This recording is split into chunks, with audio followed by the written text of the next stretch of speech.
Good evening, everybody. Welcome to Sim Racing Bible. Welcome back to the channel. Hope you're doing well. We're on a bit of a journey this evening because we're back in Automobilista 2, and there's been a bit of a buzz around the oval racing side of things over the last week or so. We know that the Formula USA is the car to have on the ovals, but are there any other cars that will actually race well on the ovals? That's what we're here to find out this evening. So we're going to test out various different cars and just see how they get on the ovals, really. So in for a bit of fun this evening, nothing too mad and too strenuous. We're just going to do some offline races against the AI, see how they stack up against me in an oval situation. And yeah, this should be a lot of fun. So looking forward to this. Welcome to it. It's good to have you with us. Right, let's get ourselves into the game now. There we go. Right, so now I'll get myself in here as well. Okay. All right. Let's see how we get on here. How are we all doing this evening? Anyway, I hope you're all well. Welcome to a fresh look of Sim Racing Bible. We've had a bit of an update in terms of some of the images you may have noticed on the startup. So looking for a little bit of interesting fun this evening on the oval. So as mentioned, we have the Formula USA, which are obviously meant to be racing on the various ovals we have within Automobilista 2, but is there anything else that we can do? So that got me thinking. Let's have a look through some of the list of cars we have on the side here. So we have quite a few things to choose from, and I think what we should do to start off with is try and find something kind of similar to a stock car. And funnily enough, we have some stock cars available, so let's try that straight up. Let's go for one of those. So obviously, maybe not quite the Brazilian stock cars, but let's do, well, the more modern ones. Let's find where the old one's gone. So let's start off with the Opalas, shall we? Let's go with the 86 Opalas, and we'll start off at Fontana. I'm just going to do some quick fire races this evening. So let's up the laps to, I don't know, let's do some 12-lap races because they'll go quickly with it as flat out. So see how we get on. We're just going to jump straight in. There's no qualifying. We're literally just going to see how we get on and just have some fun. So yeah, let's see how this goes. Welcome, guys. Funky's here. Evening to Marty. Evening to Raymond. Welcome. Good to have you along. Personic, hiya. Welcome. Good to have you with us. Hope you're looking forward to some fun over racing this evening. Marty says, Phil, upping the production value. Yeah, I'll try my best for you guys. You know, try and make it a little bit more worth watching. We have some very slippy banking relics. Everyone's sliding down the banking apart from me, so okay, that's fine. So where are we on the grid? We are starting P16, so middle of the pack. This could be interesting. So everyone rejoins the field. So before we get going, must remember to always don my gloves so I can keep my wheel nice and smart and not looking a complete mess. So here we go. Luckily, you can put the pause button on and go again. Right, here we go. Rolling starter course. We have got full course yellows on. And let's see how we get on with the Opala 86s on the ovals. They have a little bit of aero on the back, so obviously you've got a bit of downforce through the corners as we're going to be going absolutely flat out. I don't expect to have any lifting because Fontana is where we're starting off, and it's quite a quick banked corner. Being left behind all of a sudden. Let's jump into someone's slipstream here. Alright, full field of cars right ahead of us here. Hopefully we're not going to get completely left behind. Funky says still 2 km/h slide upcoming. Don't know. 2 km backslide upcoming. What on earth's going on? Why are these guys so much quicker than I am? Stop it! Stop flying past me! Right, I'm gonna get your slipstream. Come on. Tow me along. That's better. Pull me along and we can go get those other guys. I wonder if bomb drafting works. Not tried that yet. Ooh, got some brake lights coming on. Ooh, goodness. Well, there's our opportunity to get back on terms with them again. Not quite sure what all the fuss was about. There's someone getting out of line. And all the others panicking. Okay, well that's helped us up to P14 now. So, drop down low. See if we can hold this low line down on the bottom. So far so good, everyone's behaving reasonably well. You can hear the revs drop as we come down low. That's why everyone's running that middle kind of groove.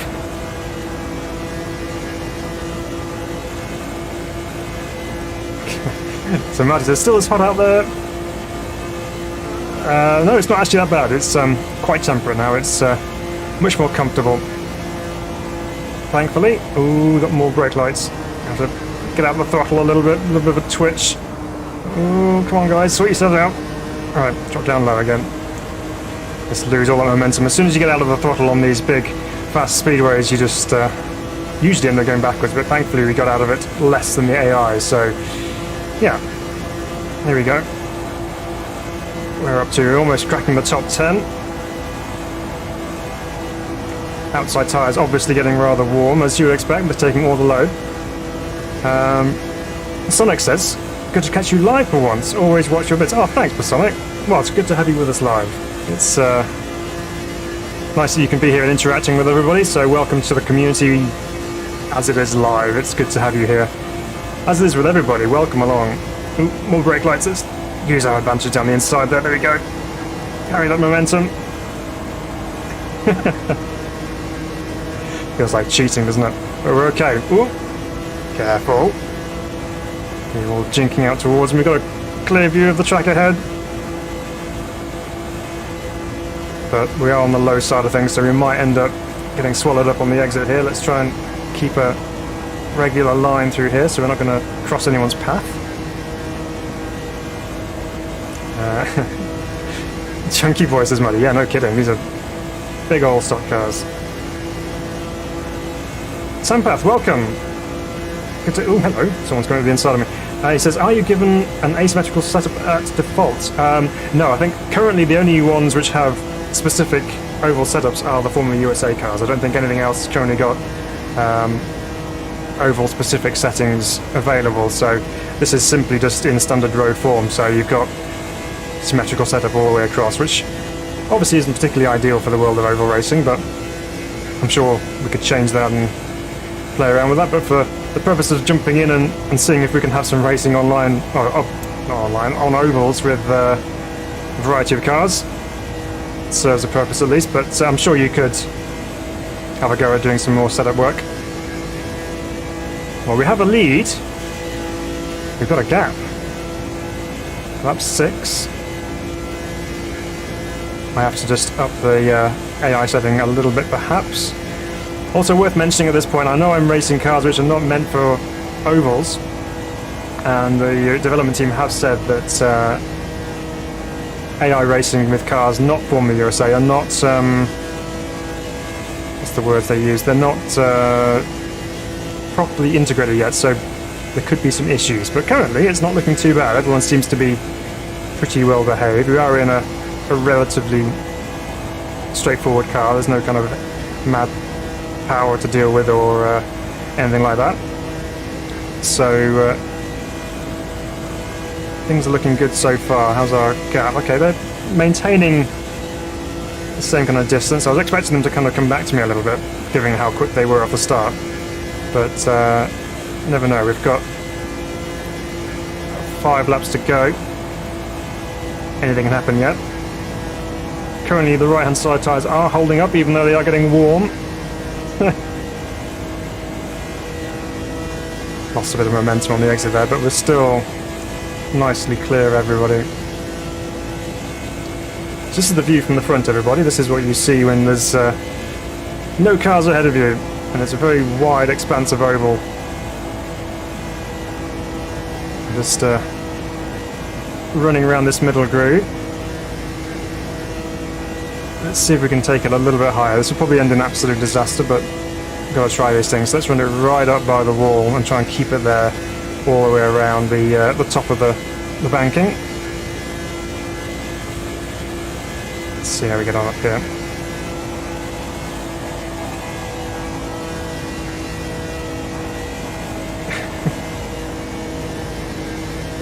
Unwind the steering as early as possible, try and run it up against the wall. Okay, still pretty similar, the distances back. So, Marty says, did a Formula USA Gen 2 race at Daytona Oval the other day. Public lobby was interesting. Still had fun despite some rather poor driving standards. Yeah, I can imagine public lobbies can be quite interesting at times. Their on-track standards, here we go, they're closing a thing. We had a bit of a slow run through the final corner then. Tish, welcome Tish. It says Formula Ultimate Gen 2 could be interesting, or rental karts. Well, don't you worry, Tish. We got you covered for this evening because literally anything goes tonight. We're racing anything and anything around the various ovals within Automobilista 2, so nothing is completely off the table. We can go berserk with it. But also, we're going to do a little bit of extra fun towards the end. We're going to mix things up. So rather than just testing cars out, we're going to simply throw everything on track all at once. So we're going to do some multi-class racing on ovals, and we're going to do some of our usual extreme multi-class races that we do on the channel, where we have everything from trucks through to Formula 1 cars and Group C cars, etc. So stay tuned for that. That could be a lot of fun later on, just to see how that gets on. There we go, lap 10. Where are they? Oh, they're lining up. They're sizing me up, saying which one wants to have a go first.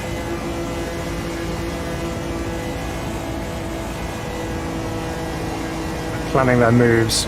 That's what you have to do in oval racing. You can't just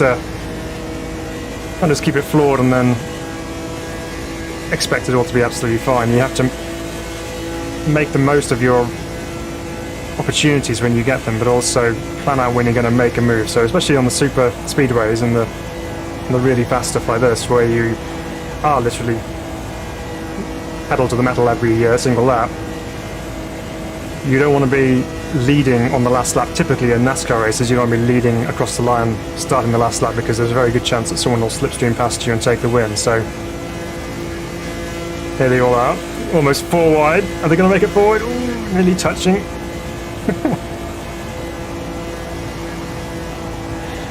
So Raymond says Fuskers plus ovals equals fun. You read my mind, Raymond. You read my mind. Yes, that is something we shall definitely be experimenting with this evening,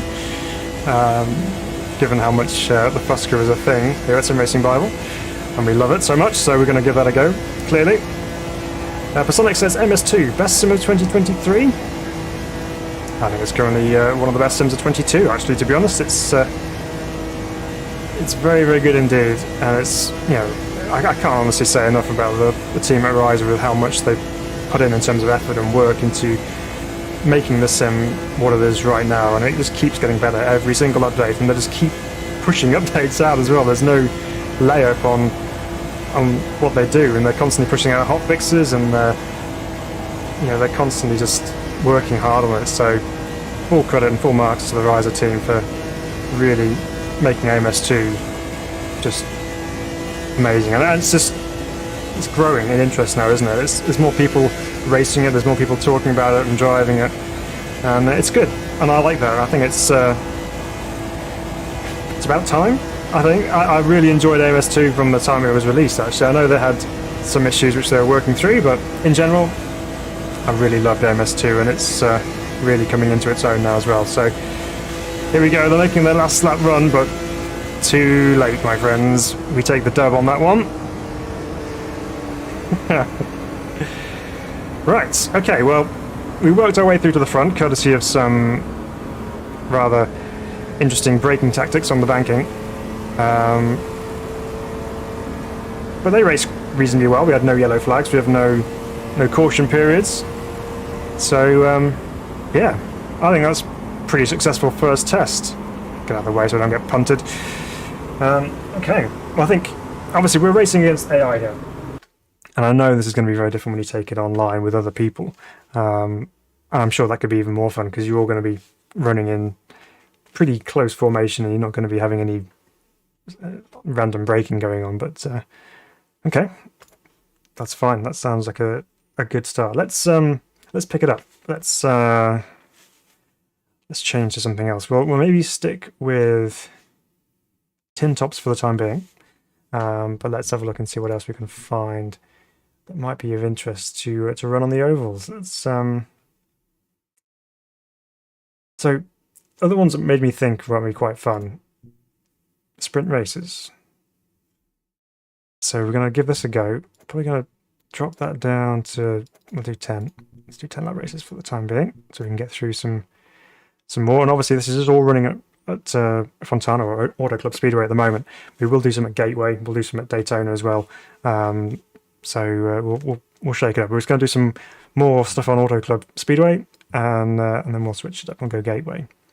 Right, let's go. Let's load in with this one. So Sampath says, NASCAR race, you mean bump and run? Yeah, that's right. Yeah, there's definitely lots of bumping and running going on in NASCAR. Kevin, welcome on, Kevin. Says, from Ontario near US border, I can't quite see that. There's the text in the way. All I saw growing up was oval. There's a lot of strategy in those races. Yeah, absolutely. It's all about strategy in the oval stuff. And it's quite intriguing as well to kind of follow along with and just try and keep up with strategy calls, etc. And it's a lot of fun. Okay. So where are we on this one? We are starting P10 for this particular one. So let's get ourselves in position for the start here. I'm going to start in third gear. And see if we don't go backwards. Right, brake lights on. I had to shift down to second because them braking made me think I had to lay up a little bit, but they've made me lose the jump and I'm getting swallowed up now. Okay, it's fine. This means we have work to do, which is what we like. So the sprint race just recently had, I say recently, probably in the last month, has had an update in terms of its physics. Currently sat on the limiter, so I'm just going to ease off the limiter, see if we can maximise straight line speed. So just sitting in the toe here. So obviously in online races you would change the gearing if you can to make it a little bit longer, whereas the AI won't be able to do that, so we're simply just going to run with what they've got. It's a warm-up where you are then, Kevin.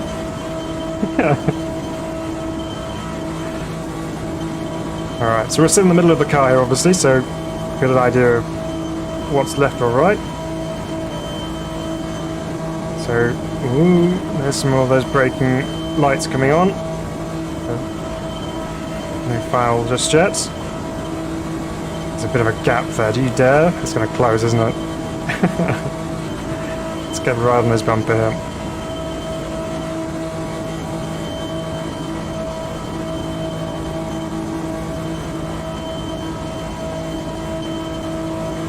So the super speedways, or the faster speedways like Auto Club Speedway here, with the slower cars maybe not quite as exciting, but that's where the racing is. That's what's the most important, I think, here. Bit of a twitchy guy, there's a chap ahead of us here. Let's try and go high here. It's all very static at the moment, no real movement ahead of us. Oh, hello. Someone's getting a little bit feisty to the left. Let's move down the banking slightly, try and pick up the toe. Ooh, some brake lights coming on. Gotta have your eyes so far ahead when you're on the ovals because it's so easy to just zone in on the car ahead of you and just watch that, but you've got to pay attention to what's further down there because it could quite easily all go very wrong very quickly with a spin, and if you're tucked up under the car and you're focusing solely on the rear bumper, you're not going to see it or be able to react in time, so you've got to just have your eyes pretty much everywhere.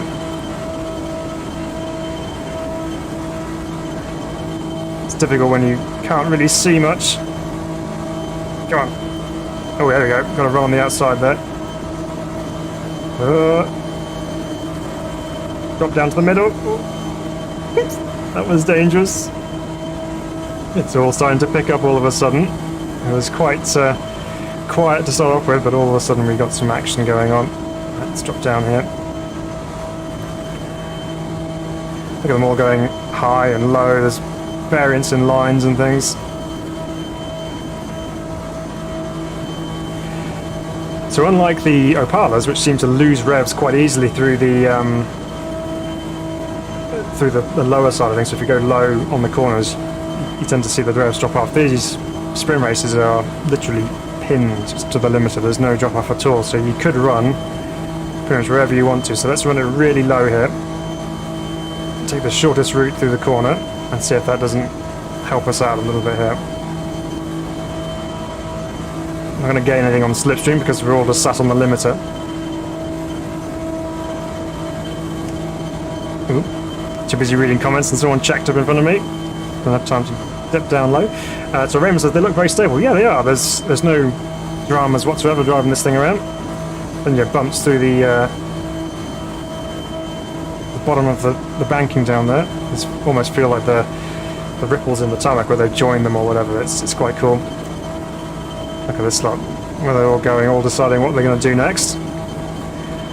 Good about this, I can take my left foot off the pedal plate and just give it a rest. Ooh, hang on, almost getting sideways ahead of us there. Right, so we're up to P8, so we've broken the top 10 now. The low line's working for us quite nicely. So, hey Jorge, says, hi, are you feeling any turbulence? Not currently, I don't think. Not noticed anything, but I'll put my eyes open and my hands sensitive to it to see if I can feel anything. Currently it's pretty stable. Draft looks good, says Raymond. Yeah, it's not bad at all. It's not overpowered, so you're not just cruising up behind someone, pulling out and flying past. It's there, but it's not really strong.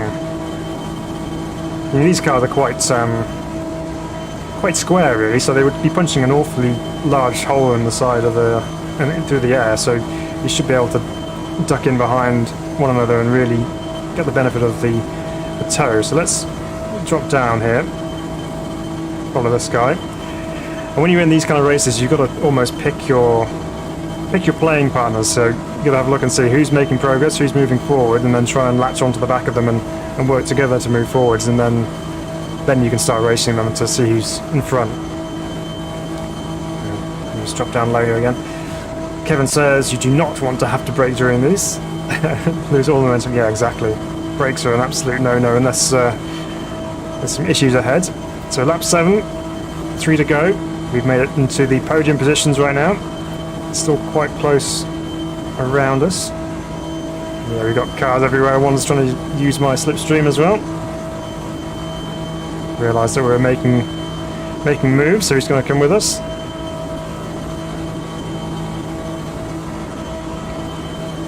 There we go, he's got one going down low.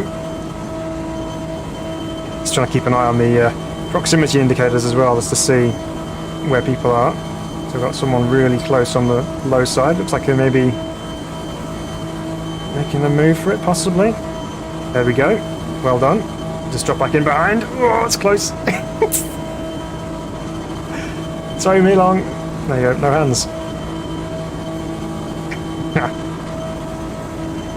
That's good, you see, they didn't just simply drop behind and say, okay, you've beaten me, so I'm just going to stay behind you and not make a move. He went down low and changed the line and got a run on us and got back in front. Let's do the same to him. Let's drop down here. Not quite got the overlap yet, so we'll jump back in behind. Use the slipstream. And we'll drop to the bottom.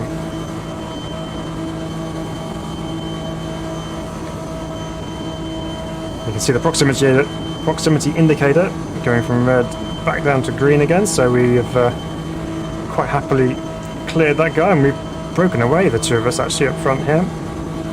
Let's jump back up on the top here. And penultimate lap has just started, so we've got 2 to go. One thing we don't quite have yet with the ovals are white flags.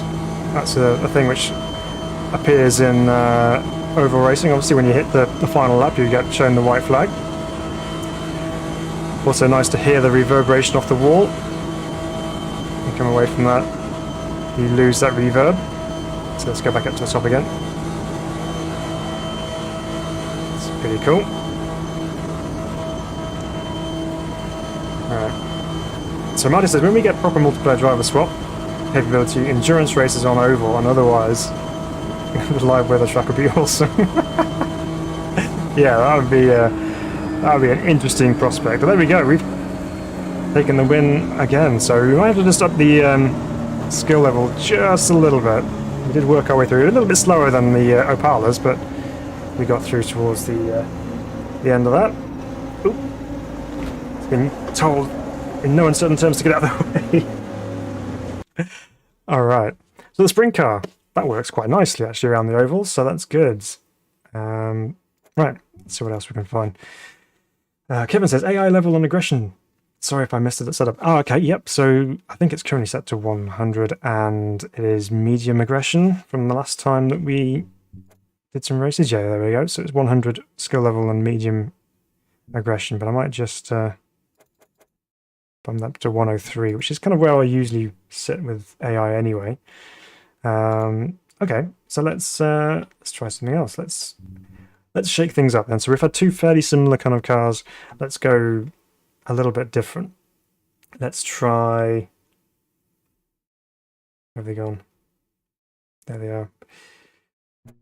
Let's do some old school type Indy cars. So the Formula Vintages. These were obviously based on Formula 1 cars, but they also ran similar cars at ovals. And yeah, so this is going to be interesting to see how these kind of... These are obviously going to be considerably more Larry. They're not going to be an easy foot to the floor drive like we had in the sprint race car. This is going to take a little bit more thinking and precision, I think. So yeah, should be good. John says it's... Oh, welcome, John, by the way. Says it's good to see the British enjoying USA ovals. Of course, yes. I'm actually really a big fan of oval racing. I do love oval racing. It's really fun. And it's so much more than just simply going round and round in circles. As I mentioned, there's so many little elements to it, which makes it just that interesting little battle and just lots of fun. So yeah, enjoying it for sure. 2 for 2, nice start, Phil, says Raymond. Yeah, thanks, Raymond. That's not a bad way to start the evening, is it? That could easily end right now. I'm not going to lie. This could easily end that run of two wins. Okay, well, let's just get on it. So we're on the low side here. And let's just pay attention so we get our start right. And away we go. H-pattern gearbox, of course.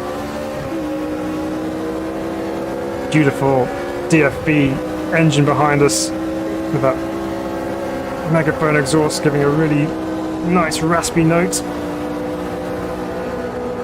Cross-ply tyres, meaning you don't have a huge amount of grip available. Drive shafts whirling around on the car ahead of us like crazy. Wow. That was... Oh, push.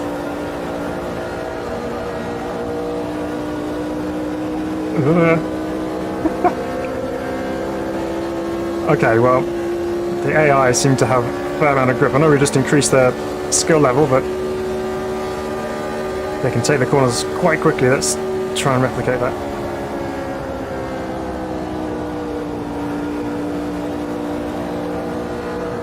Okay, that doesn't feel too bad through turns 1 and 2. It's a slight lift just to make sure we don't find the wall on the outside. Let's round that guy up quite happily. Right. Much bigger lift into turn 3. Yeah, I don't have that problem though.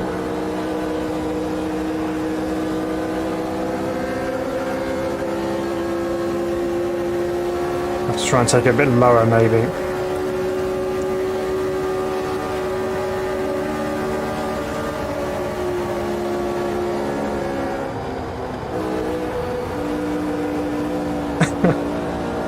I feel like I got massive understeer. Maybe I should try and unwind that lock a little bit more. Right, okay, we've got our hands full now. So Marty's just catching when you're... Actually, Sunpath even says, along with the white flags, they should include driver start your engines. And NASCAR 2002, they even had the Arnold Schwarzenegger. Oh goodness, the AI is so quick for that last corner. We're going to be dead last by the end of this.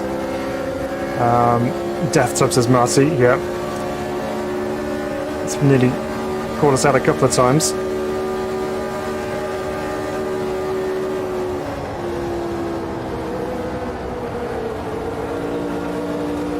So turn 1-2, I feel we have the upper hand as we just thread the way through there.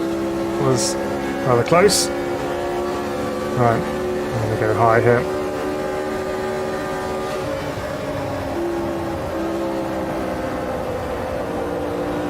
How do they go through there so quickly? Okay, I'll try and get to the bottom on the next time by. John says GT1 and GTM might be interesting. Yeah, absolutely.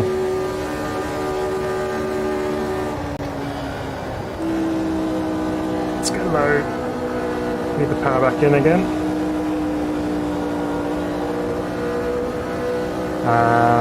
What else is being said? So, no Frank tonight. Yeah, I don't know where Frank is.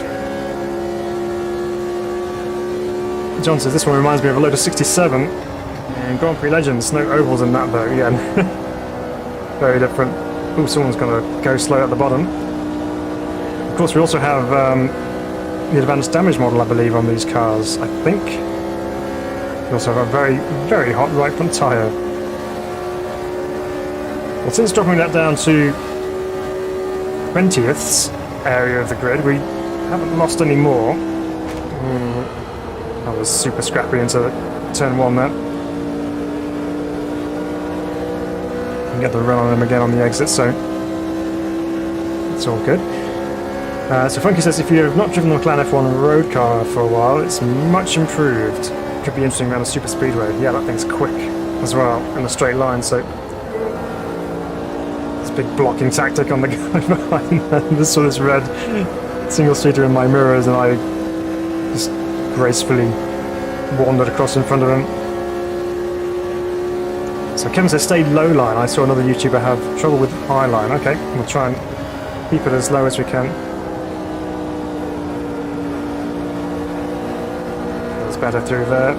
Oh, look at the run we have on this blue car. Let's jump over here, catch the draft.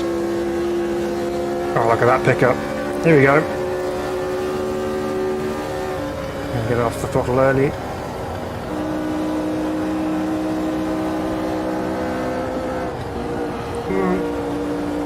Thought we had the grip, but we didn't. It is a bit of a handful, this one, Raymond. It's not as straightforward as the last two, that's for sure. Right.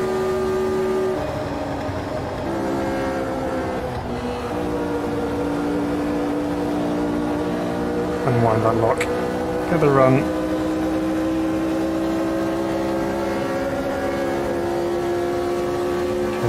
Clear. Let's grab this guy's slipstream.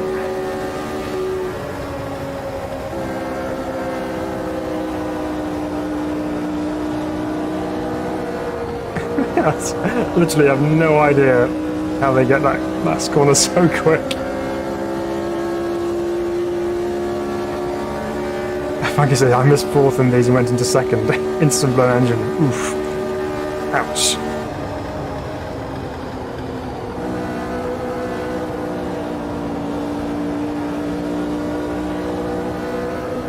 Yeah, we definitely have the run through turn 1 and 2, but just not this one, 3 and 4. It's not there for us. No matter how much we try and carry the speed, we just don't have the grip to maintain that speed all the way through the corner.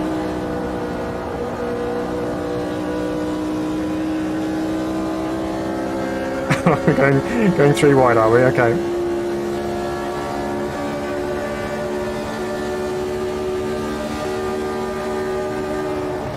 Oops, a bit of a nudge there.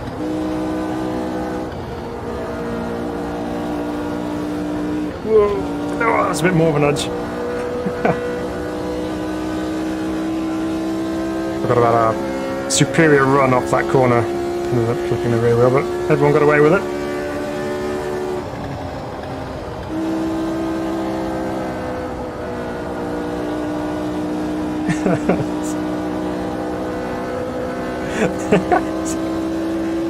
There's just nothing you can do. At least we're not going to be last. We end up 24th there out of 27. Goodness. Kevin says AI just seems to have the grippy. Yeah, they certainly do. Not all over the track, but just on the last corner. Grip hacks in 3 and 4. Yeah. Oh dear. So AI will adapt car setup over 80% skill, I think. Oh, okay. Interesting. It's good to know. Right. Well, there we go. So that was a little bit different, but I suspect something like that might be really good around Gateway as well. So we might have to run the winged version around Gateway. I think that might be good. Right. What else can we find? Let's find some other vehicular device to take on the ovals. Kind of like DPI would be at home at Daytona, like the Rolex 24 Hours. Yes, it would, John. You're absolutely right. That might be a good one for Daytona. We'll do one more here at Auto Club, and then we'll switch up the track and try something else. So, what should we do? What should we do? Well, anyway, let's do that.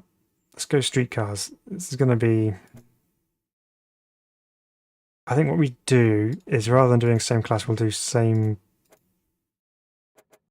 We'll go identical. So we'll all be in McLaren F1s for this one. We'll save the multi-class for later on. So let's do this. Now this thing is an absolute rocket ship in a straight line, and it's going to be interesting to see how quickly we can take these corners. I don't think they'll be flats because we're obviously on road tyres, even though we have got amazing downforce from the rear wing and diffuser. Don't think it's going to stick. I could be wrong. But this is on recommendation. There we go. So grid full of McLaren F1 LMS. Again, starting from inside the top 10. Some V12 goodness coming your way. Ready for the race start. I'm going to start in 5th gear. That's not ideal. Start in 2nd. Whoa, wheel spin off the start. Got a good start though.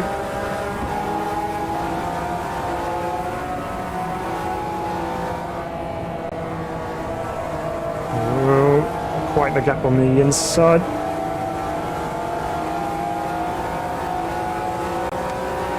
Who would have thought you'd take McLaren F1s on an oval?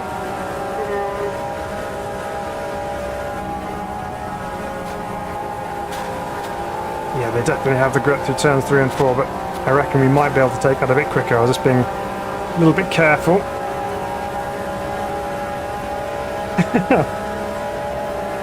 Whoa! Come down here, the other way. Okay, we're going full send into turn 1.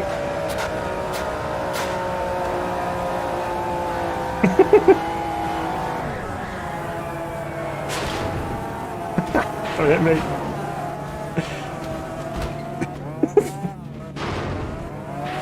There's our first full course yellow for the evening as I scrape an incredibly expensive supercar down the wall. I honestly thought I had that for a moment. Let's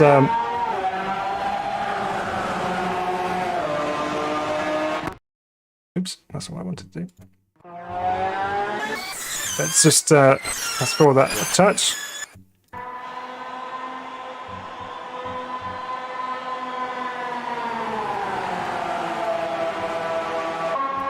Okay, let's have a little watch here. First corner send.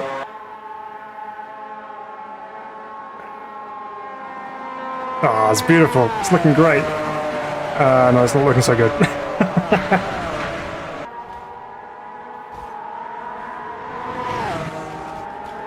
And there's cars being launched all over the place. shame. Okay, well let's give that a restart.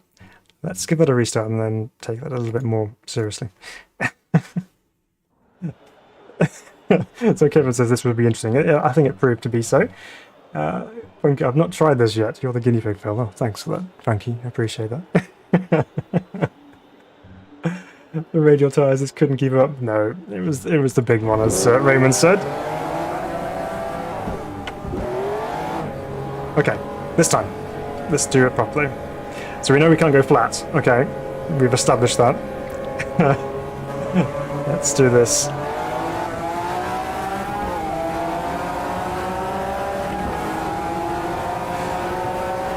Again, a really nice run off the start. Flames spitting from the V12's exhausts. There we go. I'll take all the advantage I can off that first corner, because I suspect when it comes to this corner here, it's all going to come back at me. Scraping as we ground out on the tarmac. Hopefully that doesn't cause us to walk up the banking. Now, can't remember, do we have 6 gears or not? This might just blow things up. Oh, we have 6 gears. Right, let's go. Right, lift. That's better.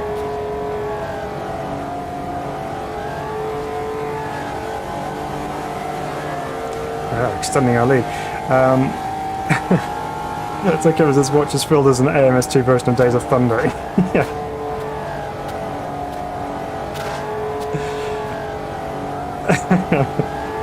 Just make sure we don't hit the pace car. We don't want to get to that point in the evening. Because we've hit everything else. I want to be perfect. Alright, here we go. So a lift into turn 1. Get more of a lift into turn 1. I'm back on the power.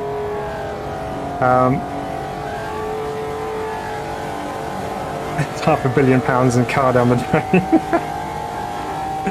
Yep, a very expensive pilot. Nice to see the crash physics looking convincing to Sempeth. Yeah, it's not too bad. I was very much stuck on that wall though. There was no getting off that in a hurry. It was just dragging all the way down it.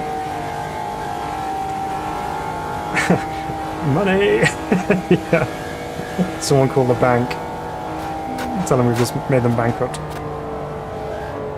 Oops. Take 2, says Raymond. Yeah, wow, look at those right-hand side tyres. It was as hot as what you got up your way, Kevin. It's going to pay towards the end of the race. It's already paying now. So John says, I didn't see any body damage though. I wonder if the car didn't get that added. We lost the rear wing in all that. Didn't see anything else, but wasn't looking overly carefully at what damage there was, because I didn't fancy the bill.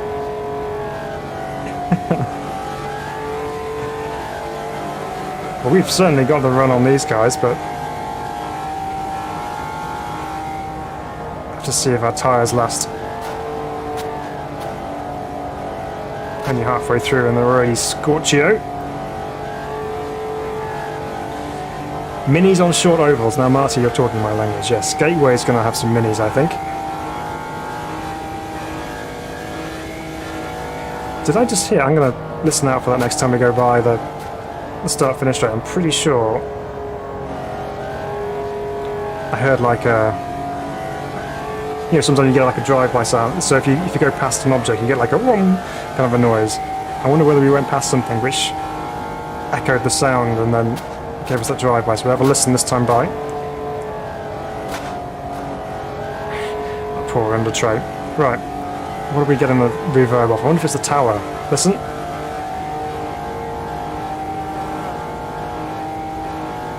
Wonder where that's coming from. That's quite cool.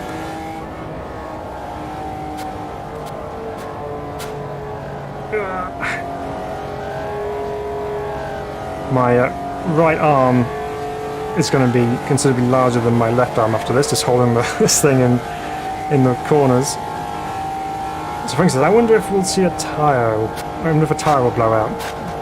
Yeah, I'm trying my hardest to achieve that for you. Tyres are on fire, says MFP videos. Yeah, it certainly is. Even the left side's warming up.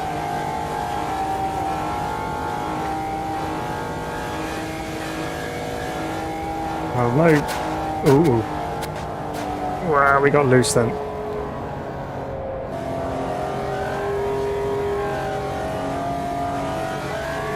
Yeah, we got a huge gap to the guys behind, so big old difference. Again, just a little safety lift going through the final corner here. Let's nurse this thing home for the next 2 laps or so. Mind the wall. Sampa says the track is missing brake marker boards. Do they have them on the oval?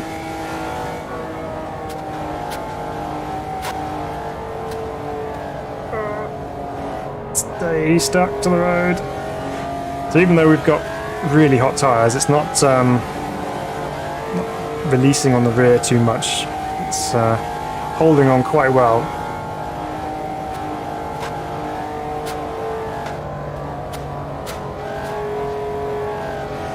Some audio fixes, says Marty on the latest hotfix. These folks at Riser certainly work hard. Well, work too hard? Yeah, they do. They're amazing. Hey, Turzi! Whoa, big snap of oversteer. That was from me not lifting into turn 1. Paying attention. It says, hit that like. Yes, if you are liking what you're seeing, please do consider hitting the like button. And if you're new here and haven't subscribed yet, you're more than welcome to. It'd be great if you did. There's absolutely no pressure to, though, but if you did subscribe, that would be amazing. Do you like the 1.4 update even after the few days after the hype?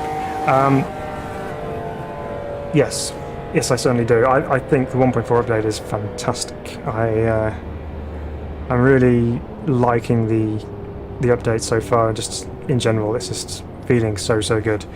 So yeah, I think the 1.4 is brilliant. Well, there we go. We got a very convincing W then. Get out of the way. There we go. Yeah, another race win in the bag. So looks like between cars you're going to have to change your AI strength a little bit, because we were considerably quicker than them there. They're going flat out even though it's a cool down lap. Okay. So not too much of a race going on there to tell what it's like racing in a pack with those cars, but the car itself on the oval was actually quite fun. Lots of speed involved. So John says, might need 120% AI for ovals right now, especially with that car. You might need to up it a bit more. Kevin, the tyres have gone very autumnal in colour. They have. We are approaching autumn here in the UK, and leaves are starting to change colour, just like my tyres. So yeah, very well spotted. So Rampa said they should have the entrance of turns 1 and 3. Ah, okay, right. No, I've not seen them. So Frank says this car is way better than a few months, well better behaved than a few months back. Yes, no, it is. It is very good. Right, we said we're going to change it up, so let's change up the oval. We'll go to Gateway this time, which is the shorter and tighter oval option. And as mentioned, I reckon we go with some classic minis. But what I might do, rather than driving the TC mini, I'm going to run the Copa Classics mini instead. Although, no, because there's only 2 liveries for that. It would look really odd. Let's let's do this one then. So we'll take the classic mini and we'll have it as identical, so we all run minis, so we don't get any sneaky Lotus 23s in there. Yeah, 10 laps at Gateway in the mini. Let's go.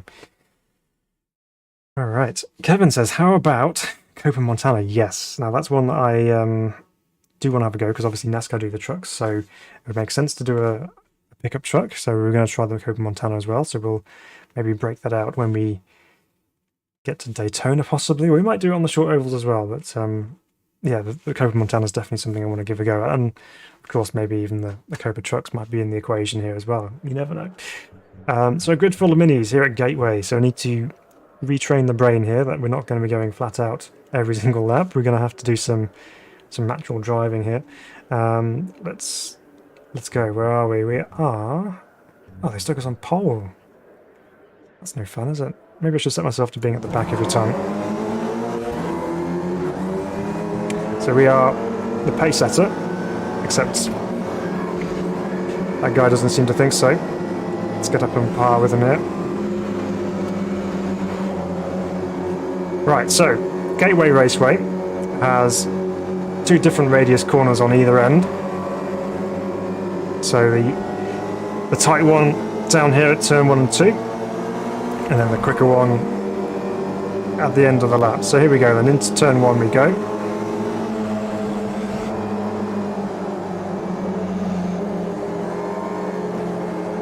And in typical mini fashion, the car's moving around underneath me. So we might just look to... What do I think there was 5 gears? We might just have to restart this and up the skill level and start from further back, I reckon, just to make this interesting. So we'll come out of that. And...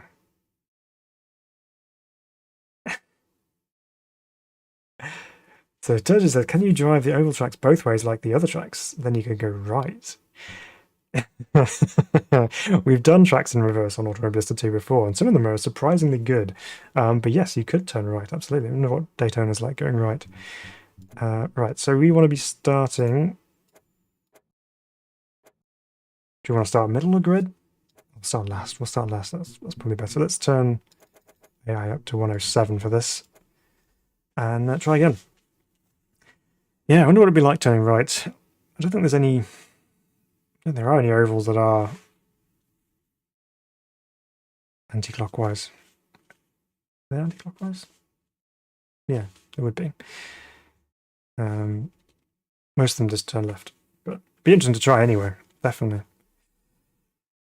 Okay, so this time we should be middle of the grid somewhere.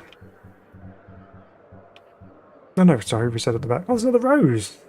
Look at that! Jeff. Right, let's do this for the Roses. Let's go forwards. Look at that beautiful array of vintage minis in front of us. We're preparing for a start.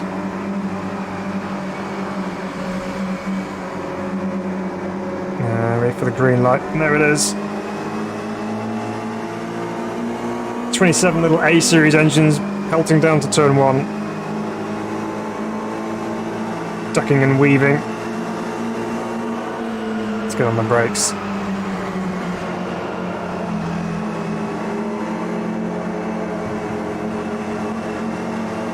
Try and get off there as smoothly as possible. So it looks like 4th gear, even though we're going through the slower corners, so it looks like 4th gear all the way. Which makes it a bit simpler.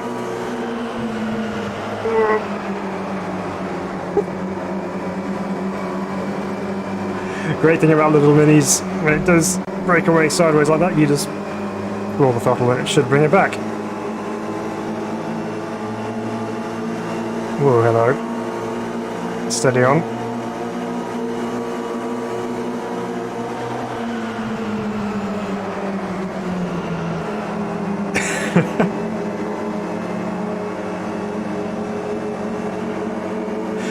This is fun. This is fun. Oh, he's coming down this side. Over racing is good fun if it's in a pack. Yeah, definitely. You've got to have a group of cars all battling together.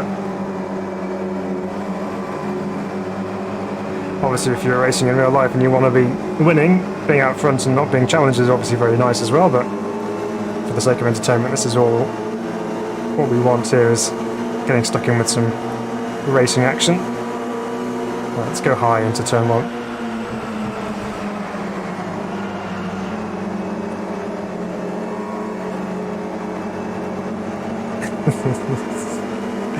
And then run up to the wall.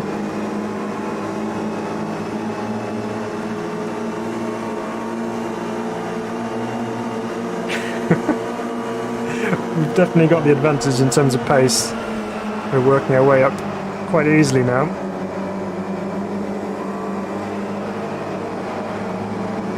Oh, don't tap the brakes, that's not a good idea. Oh, I was going to go for the middle then, but they closed the door on me.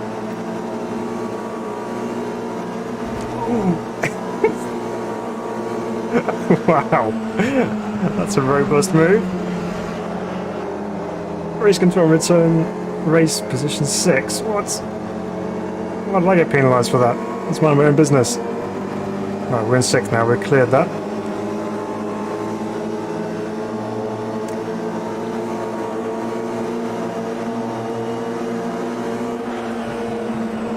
So rather than hitting the brakes, I'm just lifting and then squeezing the throttle back down again ever so slightly. Trying to unwind the steering lock as early as possible. Now I've got nowhere to go. Let's bum draft this little mini hit. Give him a shove.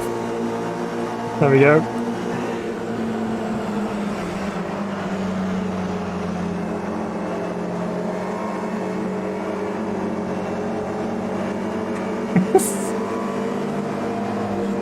Oops, little nudge. Oh, there's a ball missing there. Just noticed. Ah. Very odd.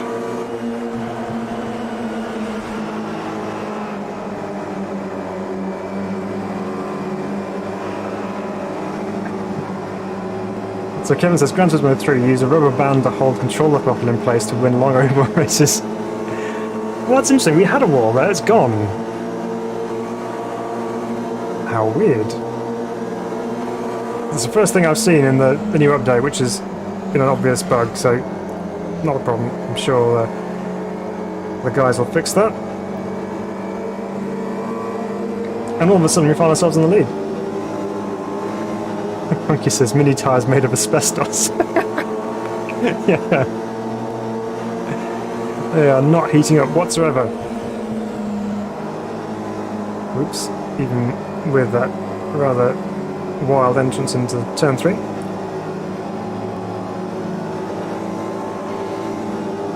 It's a giant call by race officials. Protest. Yes. Not quite sure what they thought was going on there, but it certainly wasn't anything to do with me, I don't think.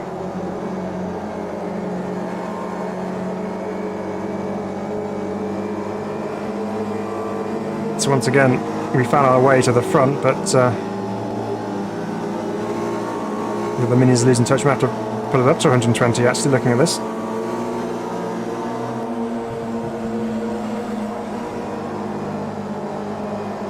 So these short ovals are a little bit more an entertaining drive, because you've got to do an awful lot of kind of car balancing on these tighter ovals, because you've got to maintain your momentum, but you also don't want to scrub off too much speed into a corner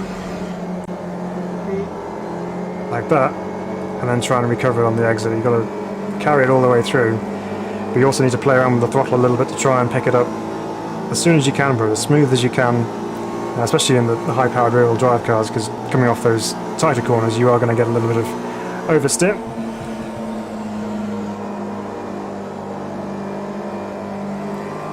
This is a very unusual oval, this one, not just because of the shape of it, but the fact that you have curbs down the inside. I think I mentioned this in the in our first drive of 1.4 when this was first released. Normally you have at the bottom of an oval banking just like a white line or a yellow line, but these have actually got red and white curbs there. Oops, it's too quick into there. Massey is working today for sure. It's in race control. Well, that front right tyre is warming up now, so the asbestos lining is wearing through.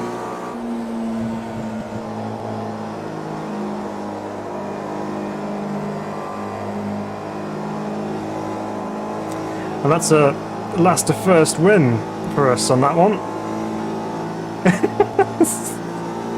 Oh no, someone mentioned a bad word. Don't mention Massey's name, he's dead to me. Oh dear. He's gone back to Supercars Commission now, hasn't he? So he's going to be involved in Australian Supercars.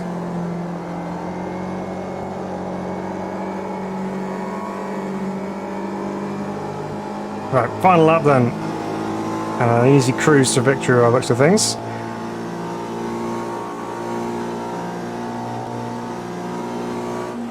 Chuck it into the final corner here.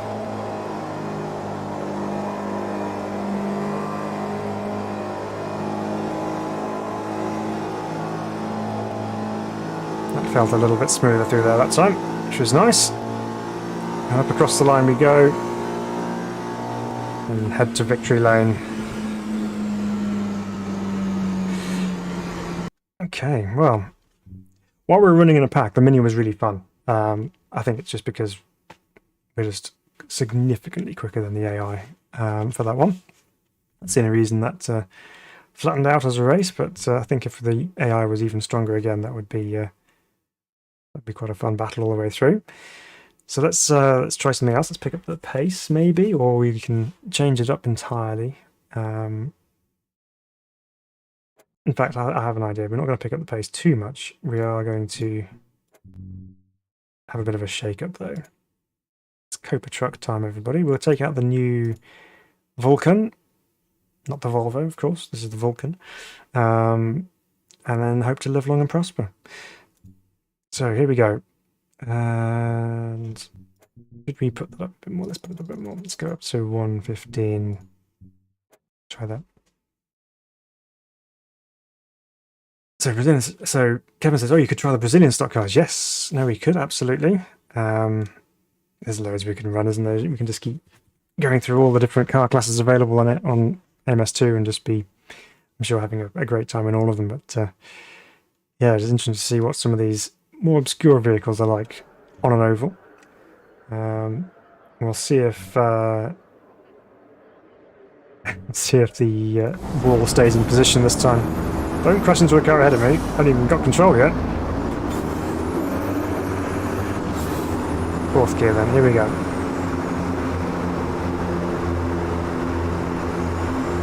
The big rigs are out on track at Gateway. And away we go. Unleash all that horsepower and turbo goodness. Some ones. Oh, don't come down at me. Right, get on the brakes. Ah, here we go. This is what we came for.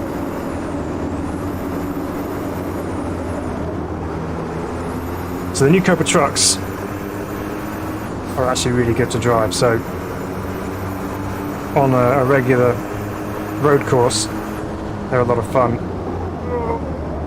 Oh no! Well, if the wall hadn't disappeared before, it has now.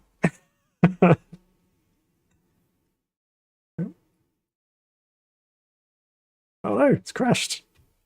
Okay, let me just reload.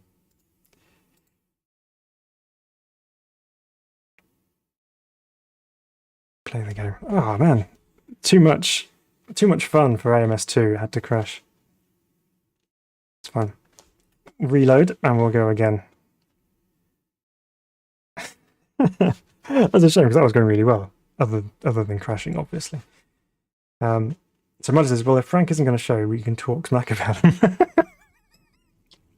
No, we can't. No, we can't. So he'll watch afterwards. He put a note on one of the other ones, on the midweek one. So he will watch. He will watch. Sempath says, they really need the walls now with these trucks. Yes. Yeah, I think we just broke through one of them. Okay, well, hopefully you can see this all again now. Please let me know if you can't. And we'll load in again. That's the first crash to desktop I've had. But that's... it's just too much awesomeness from the trucks. That's what that was all about. So there's some braking involved. There's lots of driving going on with these things. Right, let's try that again. And of course we have big black smoke now as well for these things. which is more in tune with what they're like in real life. Big diesel burners. Oh no, we're all in Vulcan trucks. Of course, because we're on identical, that's why there's repeated deliveries. Everything good? Excellent, thanks Funky for letting me know. Smoke everywhere. Right, let's just take this a little bit easier and work our way in.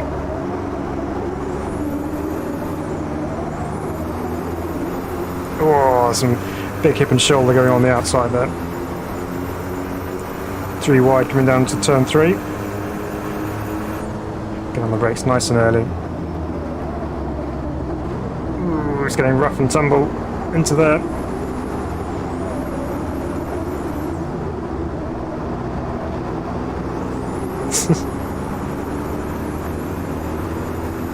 Ooh, I got a run then.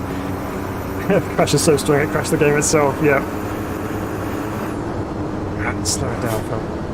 Down to 5th. AI barreling in there. Full send.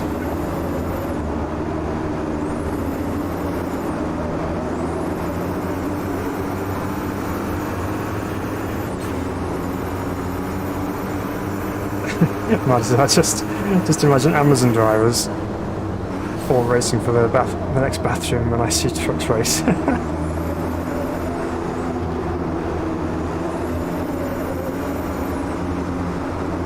Low line.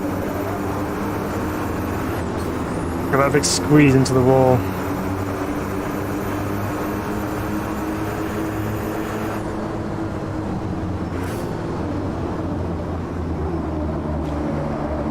So now we have braking involved as well as just lifting. So adds an extra element to the overall dynamic. And gear changes as well. Let's run up high here a little bit. Oh, look at them leaning and lifting the inside wheels. Ooh,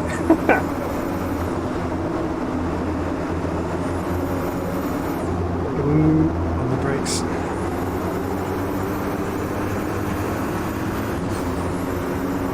Scary stuff, this Funky. It's not Halloween yet.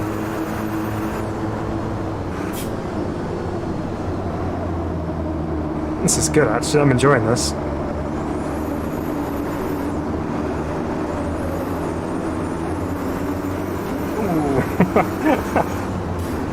The rear end came out and kind of touched the truck on the outside, and that pulled us right.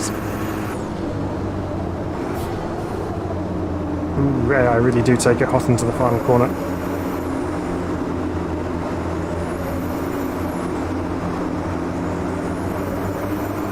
Well, we're working our way forward. The right's now burning.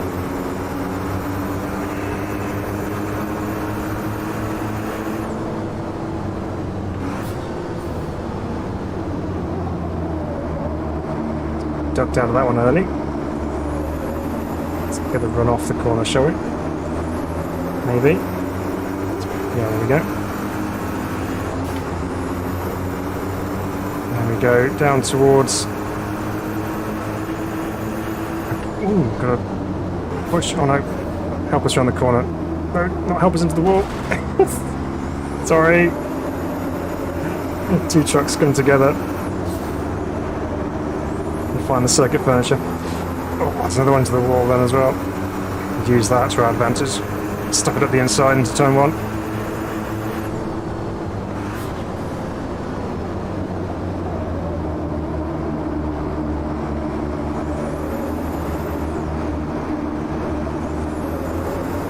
These are really good around here. So, Sampa says this looks awesome, might as well be a NASCAR race. Yeah.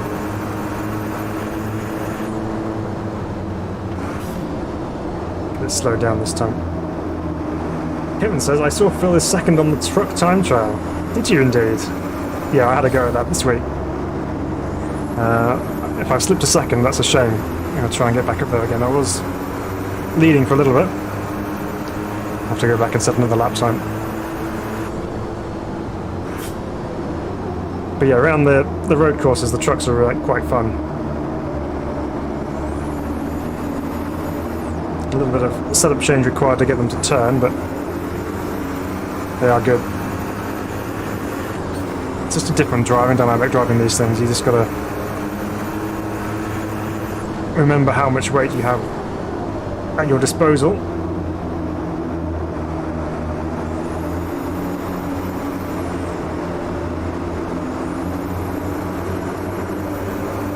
So we're into the top 10, we're in 8th at the moment. Yeah, this track will need to be resurfaced after this. Yes, it's torn up by these huge trucks. Let's go outside to inside here, let's see if we can... Oh no, we wandered up the line there, but try and cut back on the exit. No, just understood.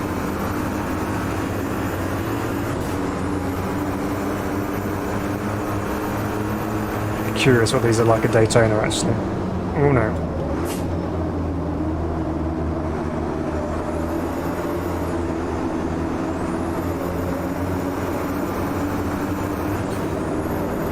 So you shift to 6th gear for momentum. So life track does rubbering in, but not tarmac cracking. Ooh. Bump.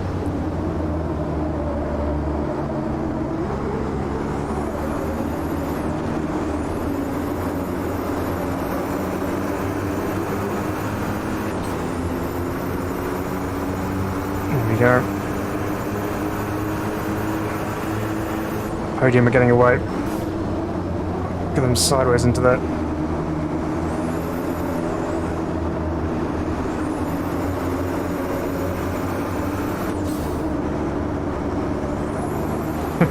Oh no! Squeezing into the wall. That's bought us some time. This is the last lap though. Not going to make the podium at this rate, but if we can get P4 that would be good.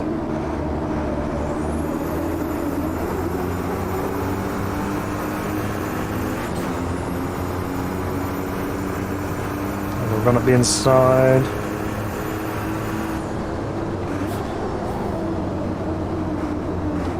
Oof. He wasn't happy about me going to the inside, a little bit of a tap.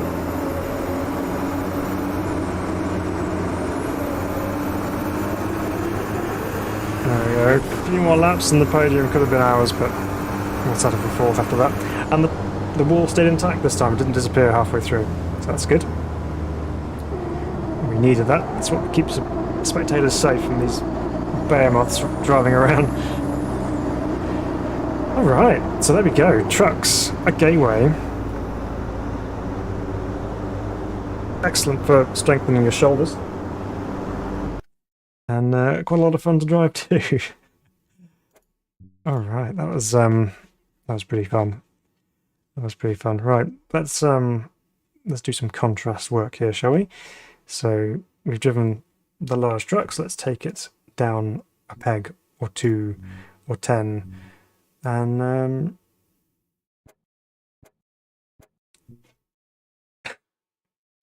let's do rental carts around Gateway.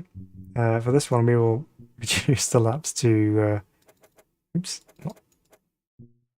we'll go 7 laps on this one. And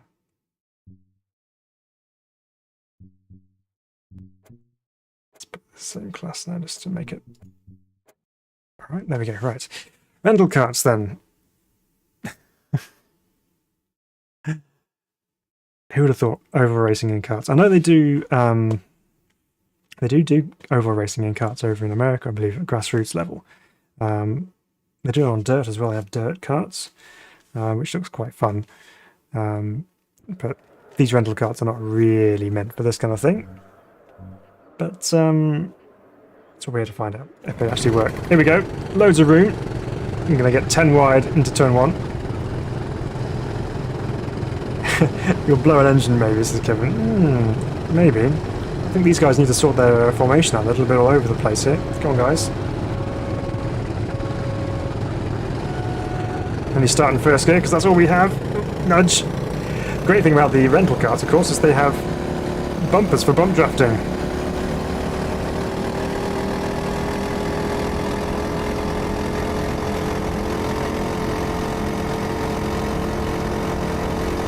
Oh, it's sensitive.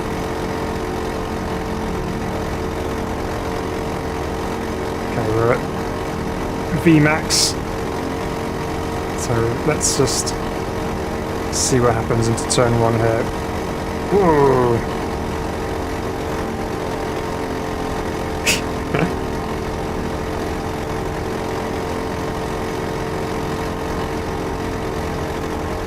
I haven't got look left and right map, so I'm going to have to just trust that they're still on my right hand side there, not go up too high. So I can just cut across slightly and pick up the toe here. There we go.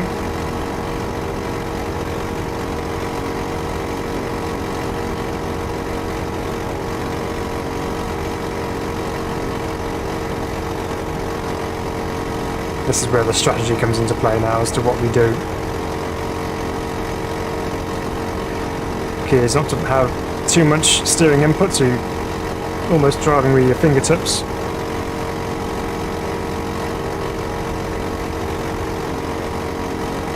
Right up on his bumper here. Let's try and work with this guy and give him a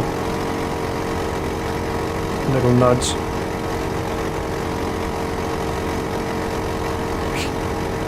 Two karts become one into turn 1.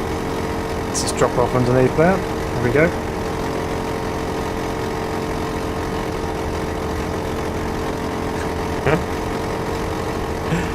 Not bad. So Kevin said, I could never get on with the karts. I wonder whether the 1.4 has improved the handling. I know they have made some changes to, I think, tyre physics for the karts actually in recent hot fixes. So might have to try it again on a regular circuit. Right now we're just happily cruising along at 65 miles an hour.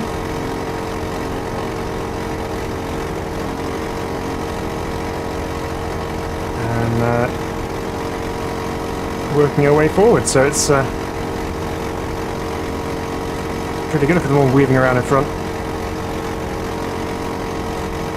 Let's go high this time then. So Mother says, you know Phil just wants to take one of those karts out. He fights it.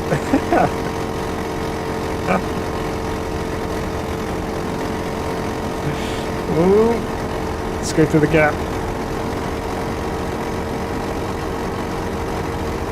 It's pulled across to stop us our progress. It's not going to stop me. I'm going to get down the inside of you. But they're holding station quite nicely. They're not weaving around too much when you're alongside them, at least, so you're not getting clouted in a straight line. But I do love how the AI are using the whole width of the circuit. They're not just staying in one line. They are doing a little bit of weaving around, trying to find the slipstream and break the toe of the carts behind. We're right with them now. There's 4 wide. Who's going to back out?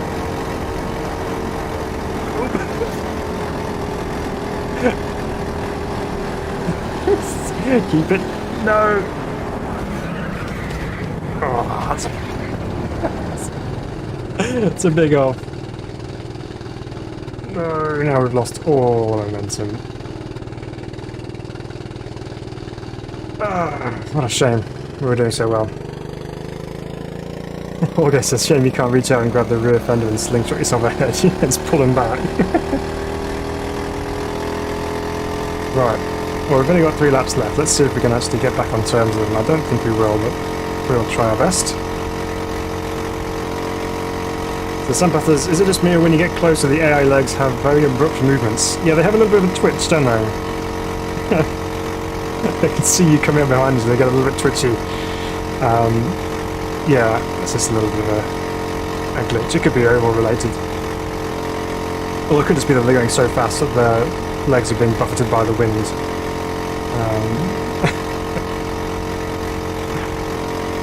Well, we have pulled back some ground. We aren't as far back. Lawn mowing time does around me. Yeah, that was the right time. We've got the right engine for it behind us as well. So, don't see why not. Okay, we are pulling back some ground. Let's keep them in our sights. We've got 2 laps. Get off that curb. Ooh! Did you see a little bit of dirt on the inside there on that on the tarmac from our little excursion? Keep an eye on that as the next 2 laps tick by. See if that cleans up. It's one of the things which have come in with the new 1.4 update is the ability to drag dirt onto the racing surface and then have it being cleared away by other cars or karts driving over it.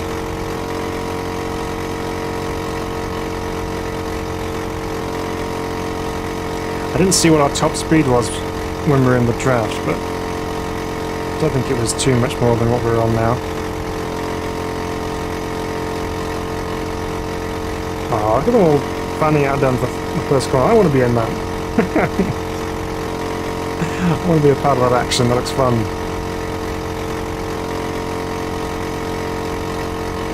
Okay, goal is if we can somehow salvage an extra position before the end of this race, that would be considered a win.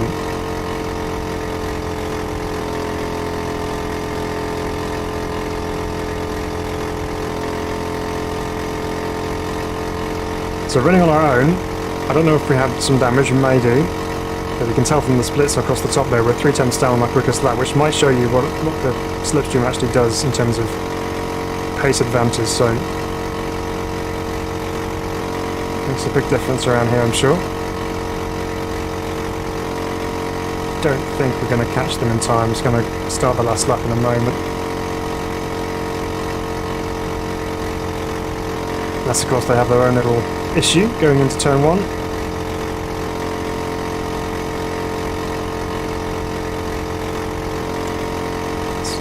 There's no full course caution either for that moment then, considering there were cars or karts ploughing into the back of me and side of me.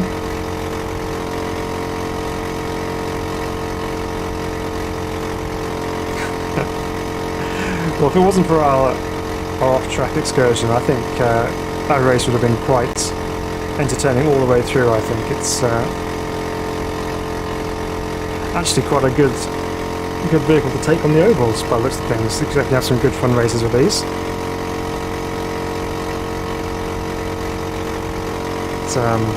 It's just a shame that ours didn't quite finish the way we hoped. But look at them, they're chopping and changing all the way, just watching them go through these corners without their drivers in. But they're moving around, they're constantly changing positions and things, so it's good. It shows a bit of dynamicism. Dynamicism? I love this. It's very dynamic, that's what I'm trying to say. Look at that, spreading out, running for the line. Right, we didn't catch it there, we're dead last, but never mind. We were up there at some point, but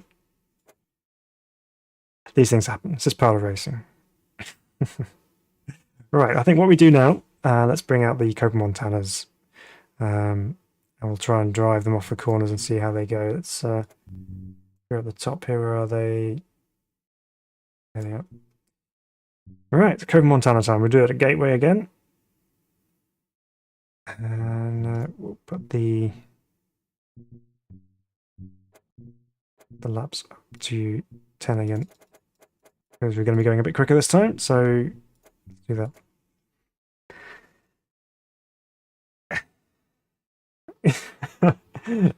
Punky says, I can't believe Riser have not implemented proper oval setup to rental carts. Shame on them. I mean, honestly, what were they thinking? Yeah, no, it's all good. There's another comment I'm going to get onto when I load in here, because I can't quite see it because of the layouts. Right, here we go. Catherine Williams. Welcome along, Catherine. Good to have you with us this evening. One of my fave things in AMS1 was push to pass super speedway racing with the stock car Brazil, but they're on the limiter at Daytona and AMS2, so they might be more fun push to pass on Gateway. Yeah, quite possibly. Of course, that also comes into account, doesn't it, with the stock cars, with their temporary boosts. But here we go, we're in the Copa Montana. No! Don't change up into a corner. That is the wrong strategy, that Phil. Okay. Let's focus. We're throwing straight into this. Right. Beautiful V8 in the Copa Montana. Ooh, wow. He was keen to get into that corner.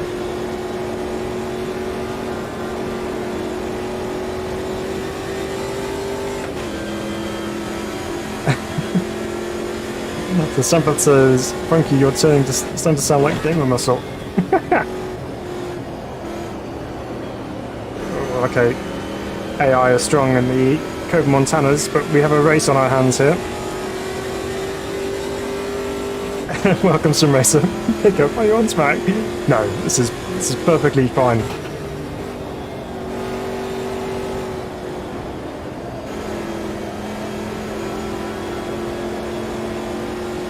Wow, we are getting destroyed in that final corner.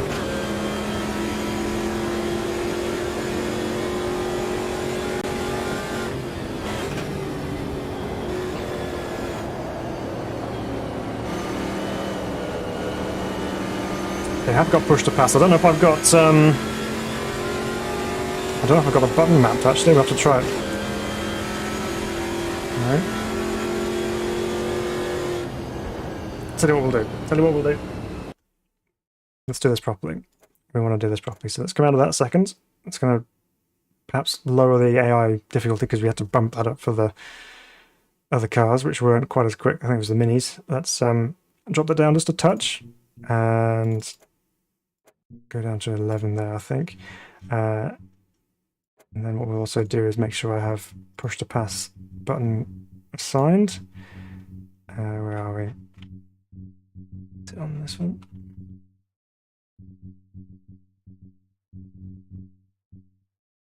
Boost, I don't have it. Right, okay, there we go. Let's put that one on. No, don't want to do that one. It's headlights.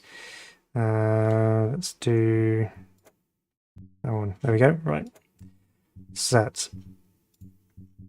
Let's go again. See how we get on this time. Thanks for the heads up there, Catherine, about the push to pass. I did notice that in the bottom right corner, so yeah, that could be interesting to see how we get on with that on the straights here at Gateway. Frankie says, "Don't worry, I won't sing." No singing. The simulator says you could chuck some bags of cement in the back at B&Q before the race. Other DIY stores are available. Of course, yes, absolutely. That was the Morris Minor strategy, wasn't it? Putting some concrete blocks in the boot to keep the rear end down so it wasn't going to spin on you. So change the name to Billy Jim Bob before having a scrap in the pits. No stereotyping, obviously. Right, here we go. Let's get ourselves into the right gear for the start here. Starting third gear potentially. The very back of the grid here in P24. Wait for the green lights, there they are. Nail the bottle, and off we go.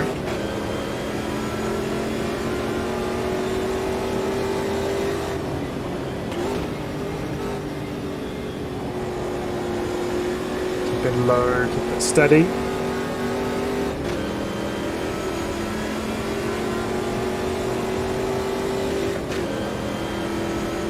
I can see the indicators saying you've got cars everywhere, so just be aware of that into turn 3, a bit of a nudge. It's not the place to bump draft.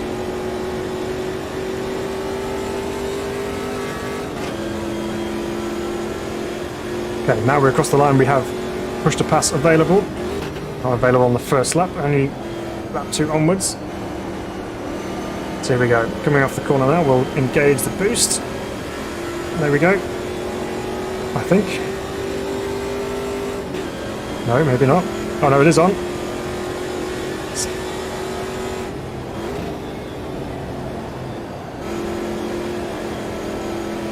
Very difficult to see with all the roll cage in the left front there.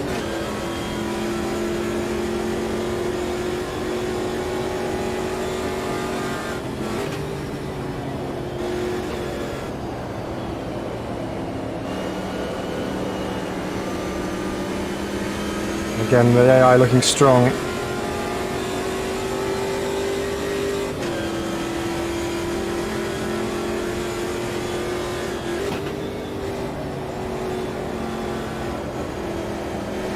little lick of flame out the exhaust of the car ahead. So although they get into the corner a lot quicker, we seem to get the run off, which is pleasant.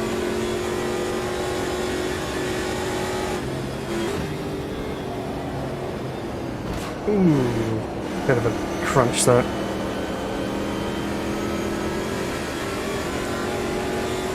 So sim racing says, Q for you, do you plan your sim racing and... Oh, question for me, so do you plan your sim racing and practice sessions beforehand? Or just go with the flow? When I'm not live and streaming, obviously,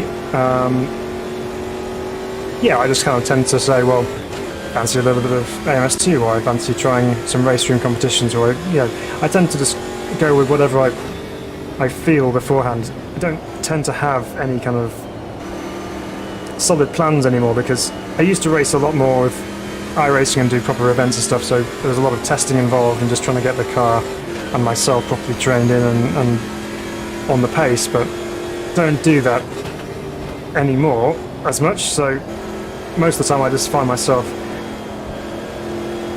picking up whatever sim I want to use and just going out and having some fun, so I just whatever takes my fancy at the time, I think, really. Luckily, we have plenty of options available for sim racers these days, so we can pick up all sorts of different stuff, or whichever day of the week or mood we're in. So, and AMS2 provides a lot of options as well. So,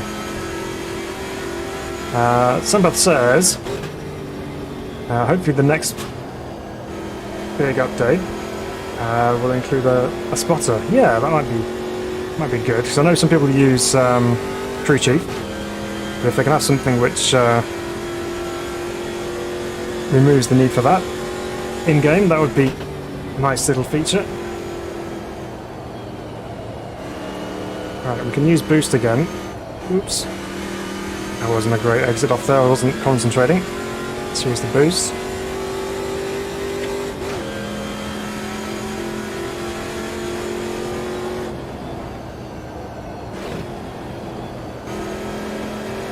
Oh, that was a better final corner. Felt much more comfortable coming into there then. So, Marty says there's a radar mod for on RD for AMS2.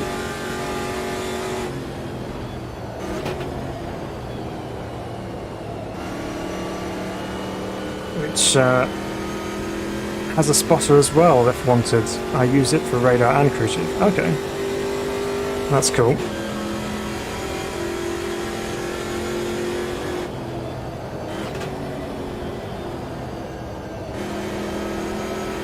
So no braking involved into turn 3, just lifting and then downshifting mid-corner.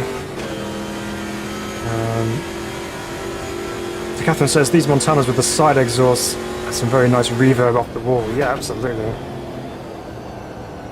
They sound great with the V8s as well. And then getting left behind now. Partly down to that front right tyre, which the sim racer says seems to be made of caramel.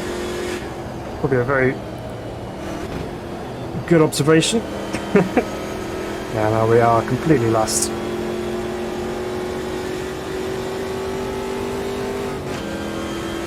Yeah, the right front is suffering considerably. It's wearing out as well as getting rather warm.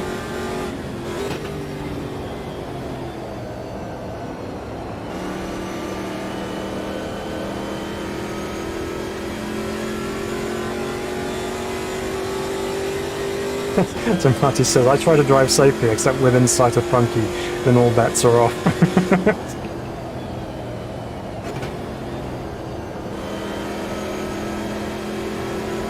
Well, that competition is fierce in the sim racing Bible community, isn't it?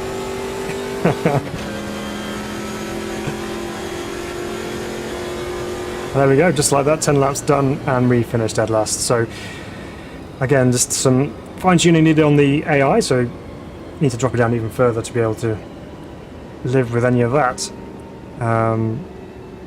But the Copa Montana is quite fun on the ovals, especially at Gateway. There's a bit more involved. You have gear changes going on and lifting and things, and it kind of sits quite nicely in the stock car kind of theme.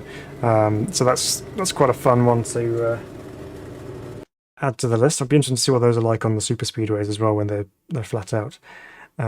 Speaking of which, let's change the track and go for Daytona, which we've not driven on stream yet. The Daytona full oval. We've obviously done the road course, but we've not driven the oval on stream before, so this will be a first. So the full tri-oval. What should we take for our first excursion? I think people mentioned the DPI, so I think that might be a good shout. We'll use the DPI around here. 10 laps of Daytona, and let's go. See what this is like to handle around here. So funky, you must be talking about when I'm lapping you, Matthew. Oof. Ouch. No. It's all fun, isn't it? All good fun. So full aero-bodied prototypes running on a very, very quick tri-oval at Daytona with its huge steep banking. Not quite sure what to expect from this. I do think this will be completely flat all the way through, but let's see how these race. Let's get the right gear for the start here. Full field of Cadillac DPIs.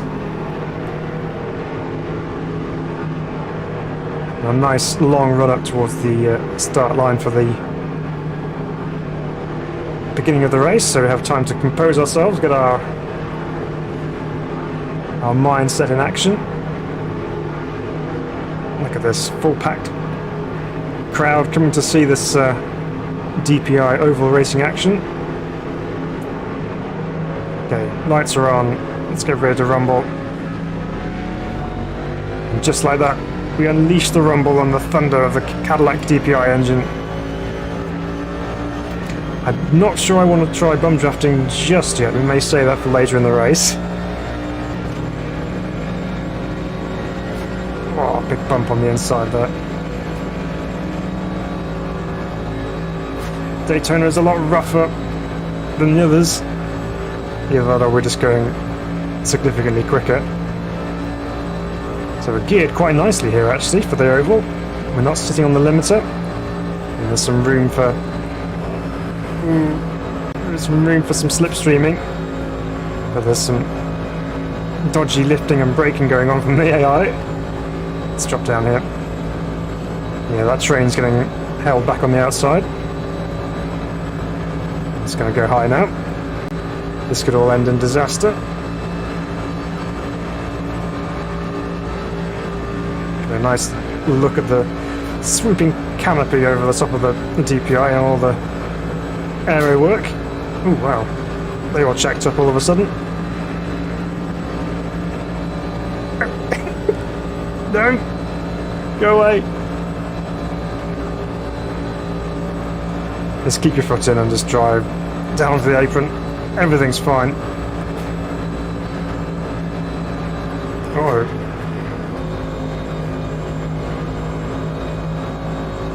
Hold your breath, breathe in.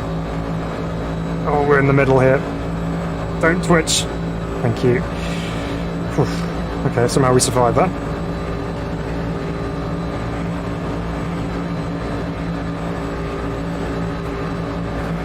Nowhere to go.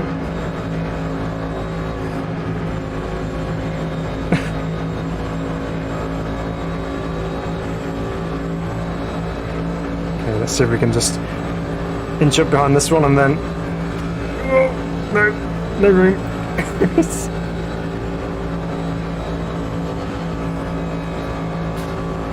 A little bit of a tap on the right rear corner. Oh, a bit more of a tap.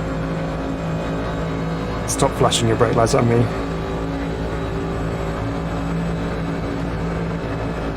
Oh, this is intense. Just gotta keep your eyes out. It's good though. This is pretty fun. Ooh, don't ease me up into the wall. Ooh. Right, okay. Bumpy Daytona, yeah, definitely. Catherine says Coperino could be a fun one, or possibly GT5. Also F3 if they reach drag limit before gear limit. Yeah, definitely. There's so many good options, isn't there, really? You got... Wow, okay. Well, that's dropped us back a little bit. Tyres aren't even warm. Hey Max, I'm good, thank you. How are you? Good to have you with us. Welcome along. Oh, there's just about enough room to drop down to the low side.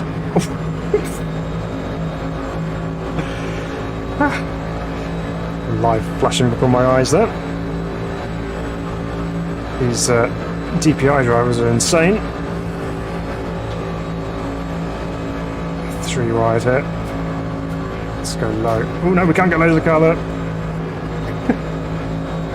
This is mad, but great racing. It's chopping and changing all the way through. Halfway through already. Just sit up behind here and just...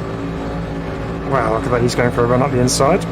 Ooh, just about got out of that one.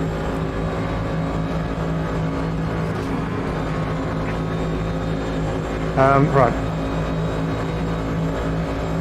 Sampa. Lol. Illegal overtake under double yellows, yeah. On the line, sorry, I did go low. I was forced off, I had no option.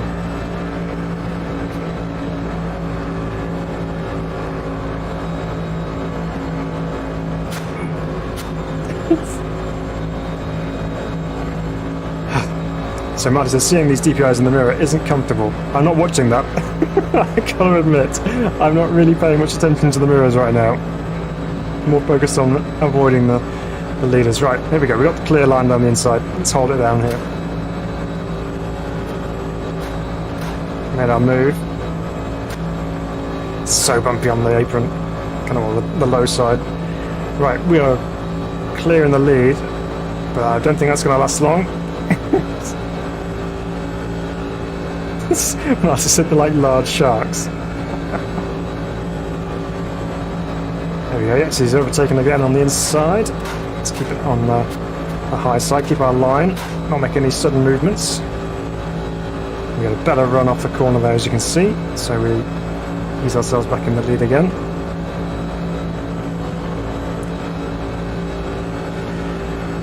Okay, 3 to go. Keep it up. Mid-track here as well, all ganging up on me behind.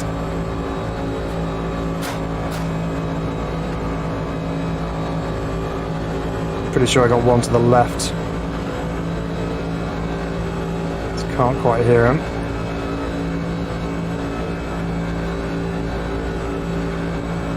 This other guy's going to go down below as well.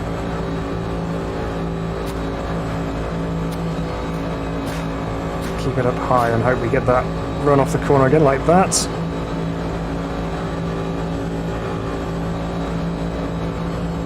This is definitely the hardest fought one yet. This is good. They're staying right with us. They're not getting away. I know we've worked our way through to the front, but...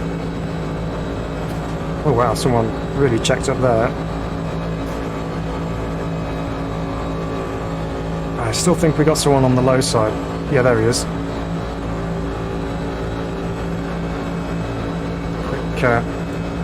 Release of tension in the right arm. Okay, now we are clear. Let's drop down.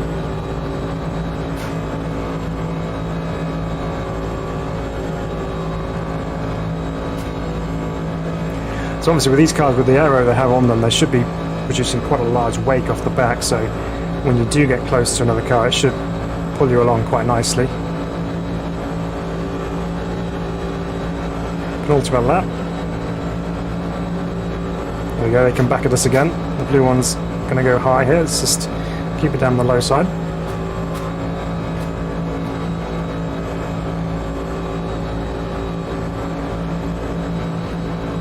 So Catherine says, these definitely have a drag limited top speed, making it pack racing. Yes, that's what we like.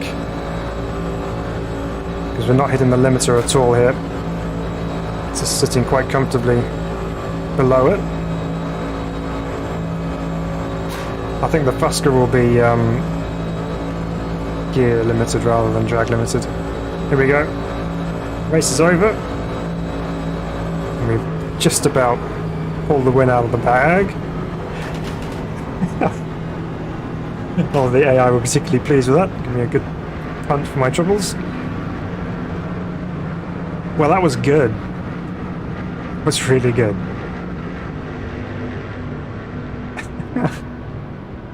I'm actually genuinely impressed with that. I know there was some shenanigans going on there with braking and lifting and a few nudges, a few rubs, but Robin's racing, hey? So that was fun. I think that's worthy of you guys giving that a go, because that was good.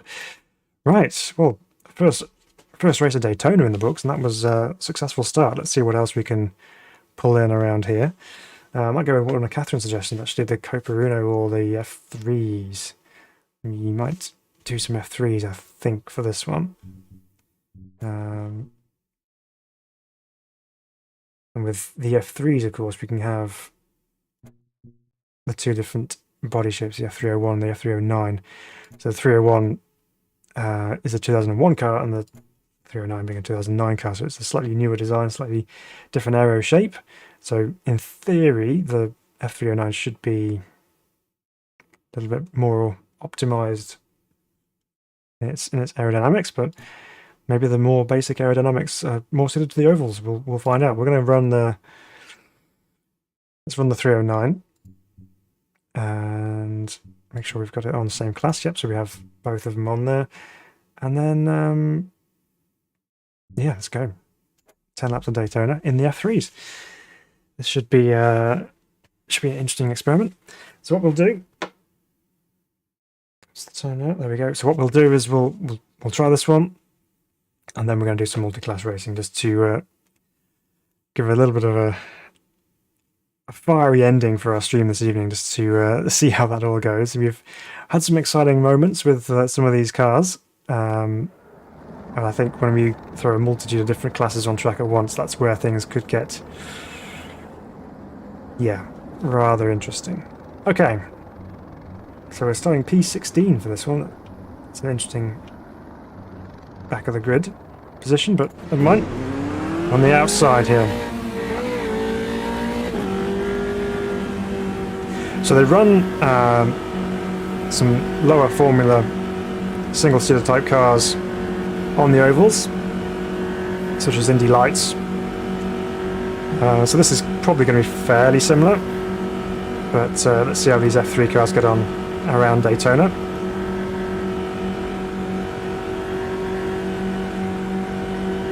Problem with the single seaters, of course, is if there are any AI out there who decide to put the brakes on, we won't know. So we are literally going to have our eyes on stalks to avoid any slowing cars. Here we go then. And we're away.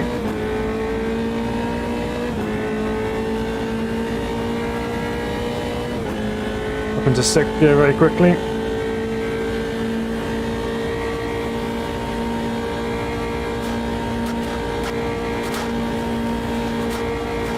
So we are not hitting the limiter just yet, which is a good start. Oh, the bumps are really quite violent in the F3s. Now the revs rise as we come down the back straight in the slipstream. Yeah, this is going to be good. Just moving our way up here.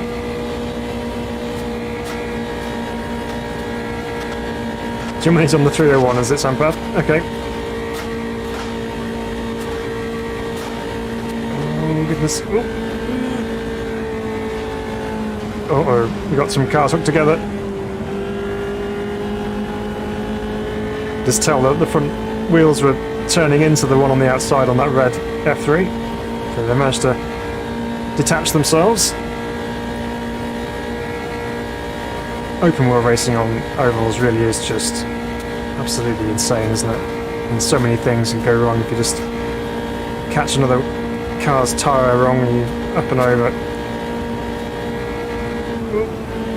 There we go, there's that compression we were expecting with the random braking.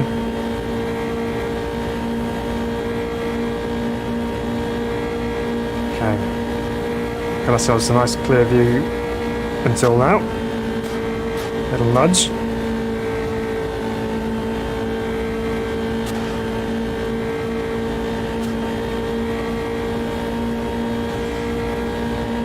Whoa.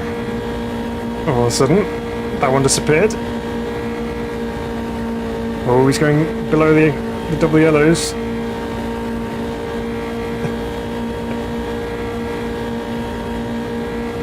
Three wide into turn one. Nowhere to go, so we'll just sit behind for now. Of course, the other element of super speedway racing when you're in a pack like this is the longer races, of course. You have the fuel saving side of things, so if you're out front, you're punching a hole in the air for all those behind you. You're using more fuel, whereas those sat in your slipstream can actually go down the straight with sometimes 3/4 throttle on, so you save a bit of fuel and you extend your stint mileage across the course of the race. So another element of the strategy that plays out in these super speedway races. So not really going to relate too much in our short 10-lap sprints, but I was not on full throttle all that time, and I'm sitting quite comfortably here behind what is essentially the leader, so it does work. Just going to throttle off a little bit more and see if we can stay here. Yep. Got a good, what feels like about 10-15 mil of travel left in the pedal and to go full throttle. So we'll time our run when we go full throttle.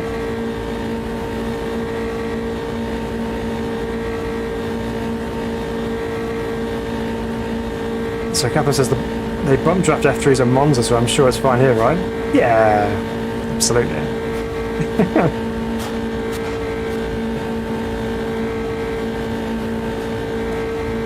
Don't see any problem with that whatsoever. Right, now we're full throttle.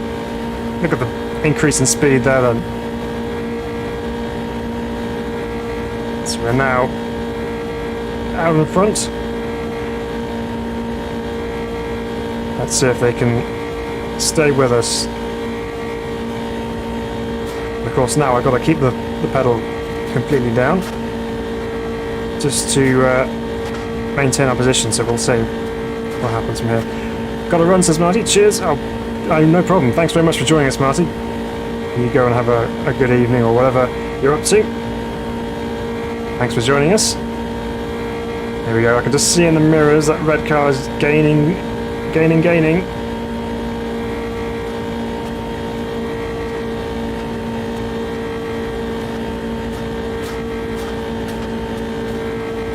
Scraping our way through the banking.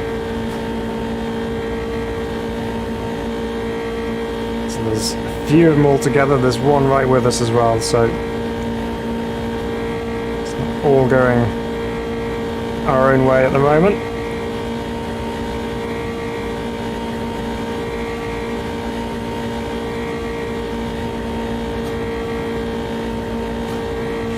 One of the key things with oval racing, I know I'm taking essentially a racing line there, so I'm going out wide and then I'm cutting into the lower apex of the corner, but a lot of the time you do try and stay to your actual line, so rather than moving up and down, because that's what causes accidents. So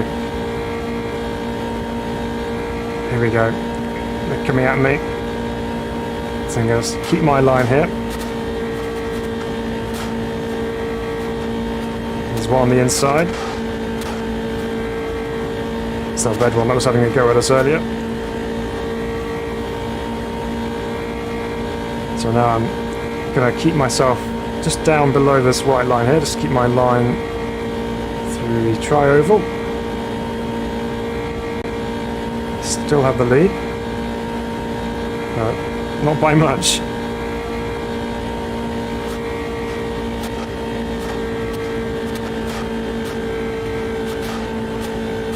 Revs dropping considerably up that. Ooh.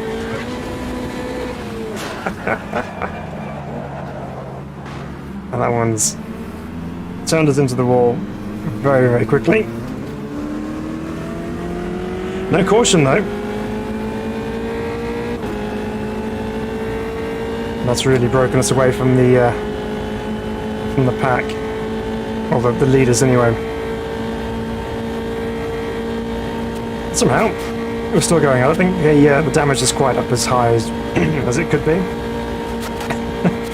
given the fact that we're still going, and not ripped a corner off. Okay. Whoa.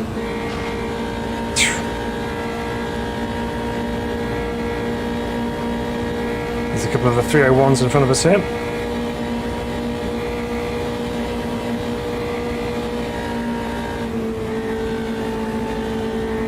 Get on with it. Just stopped our run.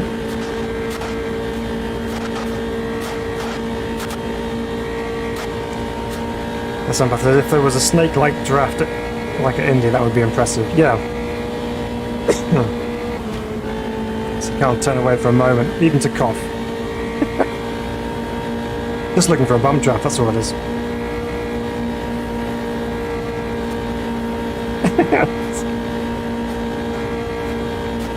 What is that car made of?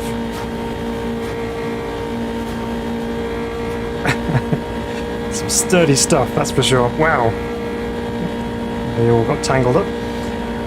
So Catherine says, in pack racing at Daytona had the natural result. Yes, that's what happens when it gets too close for comfort. It all goes horribly, horribly wrong.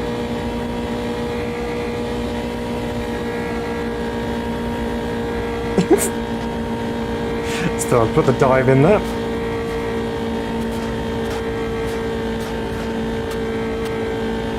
Race marshals must be having their tea. Yeah, it's break time.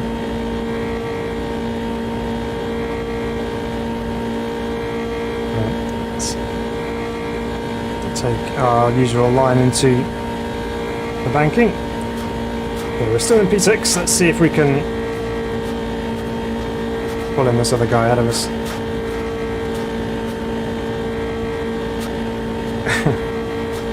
Should have at least been wheel akimbo at least. Yeah, they should have gone. Definitely. Maybe it's worth trying this with 200% damage just to really put you on edge. Right. So I think final lap coming up. We have got to run on this red one.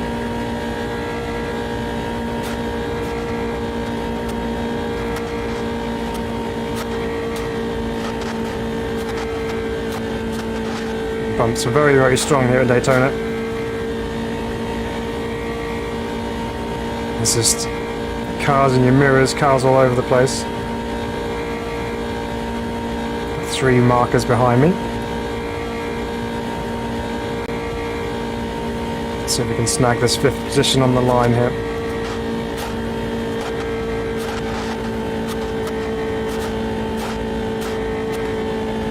Well, that's 2 of them drop back. Still got 1 of them with us. It's going to try and drop down.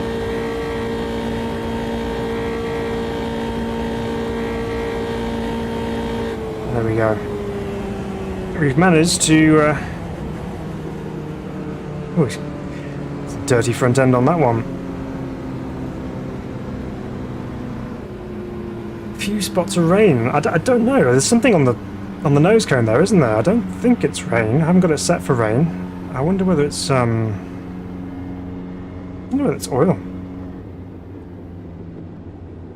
I've got new messages on the dash saying it's overheating or anything. I wonder whether there's some oil there. Interesting. Right. Let's take it up a notch here. We're going to add in a few car classes here and just go for it. Let's see what happens. What's the worst that can happen here? So, what should we be in is the first question. Something we are not driven so far. I did say we're going to do Copa Fuscas, so we shall go in the Fusca. The multi-class grid, that is now what we need to decide. Let's put in a good variety. So we need a Formula USA car in there because it's oval. So we'll put that in. We will put in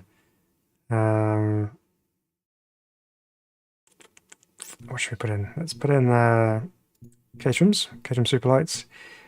Put some GT1s in here. We'll put some Group A cars in, some GT Classics, a shifter kart,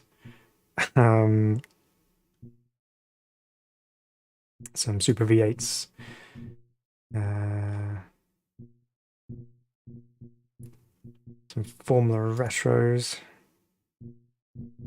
some Copa trucks, obviously. What are we on? 2, 3, 4, 5, 6, 7. Let's see if we can get a few more on there as well. And we'll put in some GT3s and throw in some minis. Right, that should do us. Let's save that and let's go. Let's go multi-class racing at Daytona, everybody. This is what all the crowd have come to see. So let's give them what they want.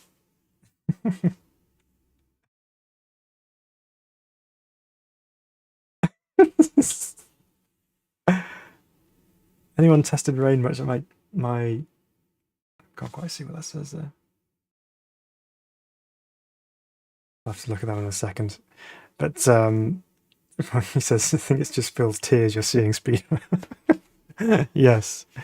This is just my tears from being taken out in such cruel fashion.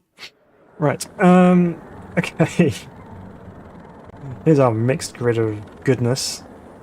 They've actually thrown the GT3s in with the Fuscas. They obviously think the Fuscas are pretty quick around here.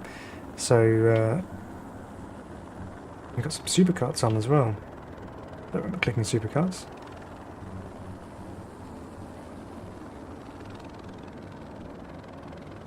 Hang on a second. That's not the list we asked for. That wasn't the list we asked for. Let's try again. My rear M1 Pro wet tyres can't keep them in good range in the rain. Ah, yes, okay, yeah. No, I've not tried it in the wet properly yet. Let's go back here again. Edit classes. Yeah, it's got DPI. It's clear. It's clear all the classes. We want Copa trucks. We want Formula Risers. Sorry, Formula USAs. Retros. GT Classics we had on. GT3. GT1. We didn't put any stock cars on, but we will put some stock cars on. Let's put some M1s in there. Some shifter karts. Some Coparinos. And put the Formula Ultimate Gen 2 in as well if we can. I think we're full. Yep. It's fine. Save. Hopefully this time we get the right ones. Let's go again. Main event time, says Raymond. Yes, this is what we're all here for. Catherine says, my only rain test was trying to recreate NASCAR's crash from Daytona recently. Ah, okay. I think I saw that actually. I haven't seen much NASCAR this year actually. I was watching a fair bit of it last year, but it's not really started watching at all this year. Speedster, can you imagine being in a supercar? It's pancake material, especially with the Cobra trucks on board. Yeah. Yeah, no, it didn't. Yeah, shifter cars are different from the 250s, so I don't quite know. Maybe I just didn't save the list after I made the changes, but there we go. That's more what we were looking for. Ah, that's better. Right, so a very mixed up grid. Yeah.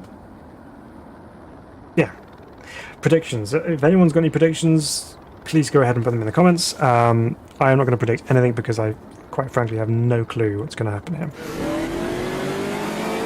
First of all, the trick is to keep up with the rolling start.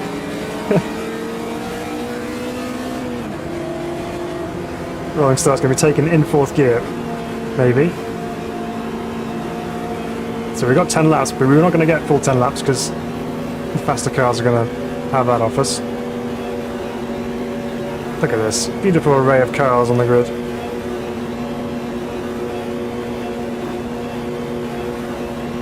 So, how many times have the Group C's lapped the poor Fusca? I'm saying 5. Trucks slow off the line will cruise at 150 at Daytona. Prediction, kart drivers are all dead. Okay.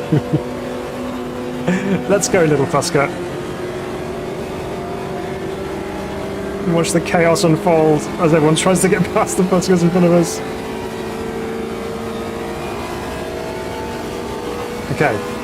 Well, so far so good. Oop. Only 4 gears short. The stock car desperately trying to dive past the lead Fusca. Ooh, here come the trucks! I just saw that in my mirror. I was like, ah!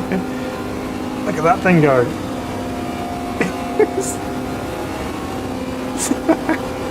And the Corvette's stuck behind them as well. Ah, there's a big truck on my left.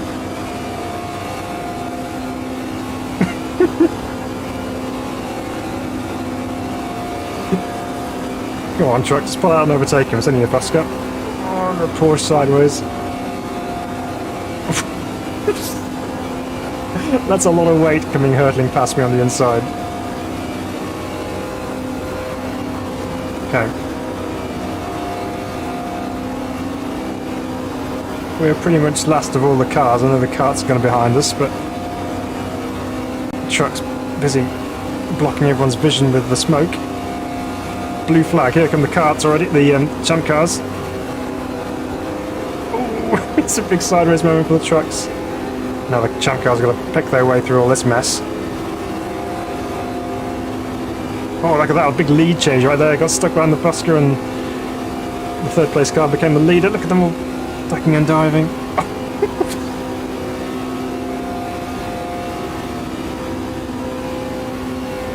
Wow. Oh, he's found a gap on the top, the lead champ car. Up he goes. Oh, we got a double yellow. Someone's had a moment. I think someone's caught up with a kart somewhere, maybe. Right. Now we get to line up behind the Fuscas and bring them back into the game.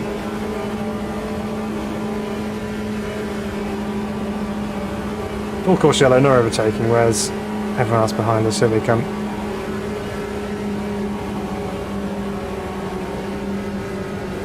Okay, the weaving begins to keep the tyre temperatures up. Crucial in these little Fuscas. What have we got behind us here? Well, some Formula Retros come around to line up behind us. Ooh, got some slow cars ahead. What? I was just looking at that Fusca. It had really big wide tyres, as if it's almost as if it was on top of the champ car. So it had the champ car wheel sticking out the wheel arch. This looked mega, to be honest. But I think it was just from where it was positioned. It's the trick of the light. Okay. Why are we going so slow? Who's holding everyone up here? It's one of the champ cars there. Full course yellow at a very slow pace.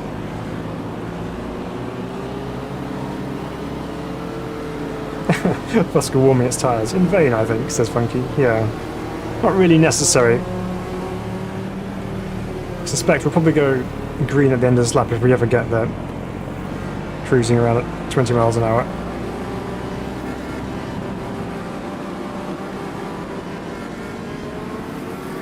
Come on, guys. Sort yourselves out.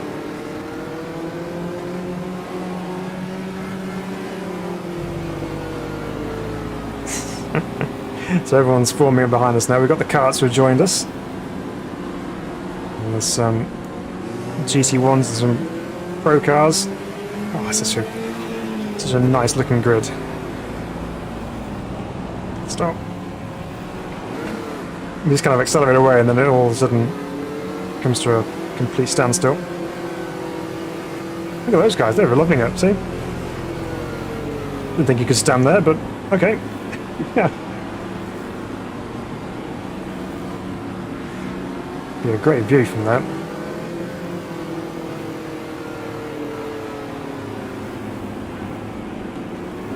With the banking, there's quite a strong force trying to pull me down to the bottom here. I'm just trying to keep the car up on the The banking behind the line here.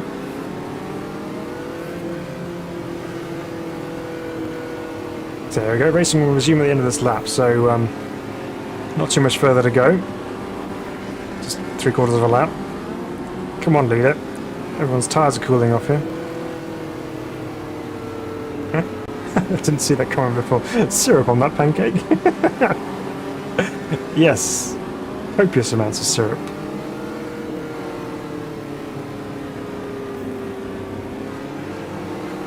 So accelerating and braking to keep the brakes warm.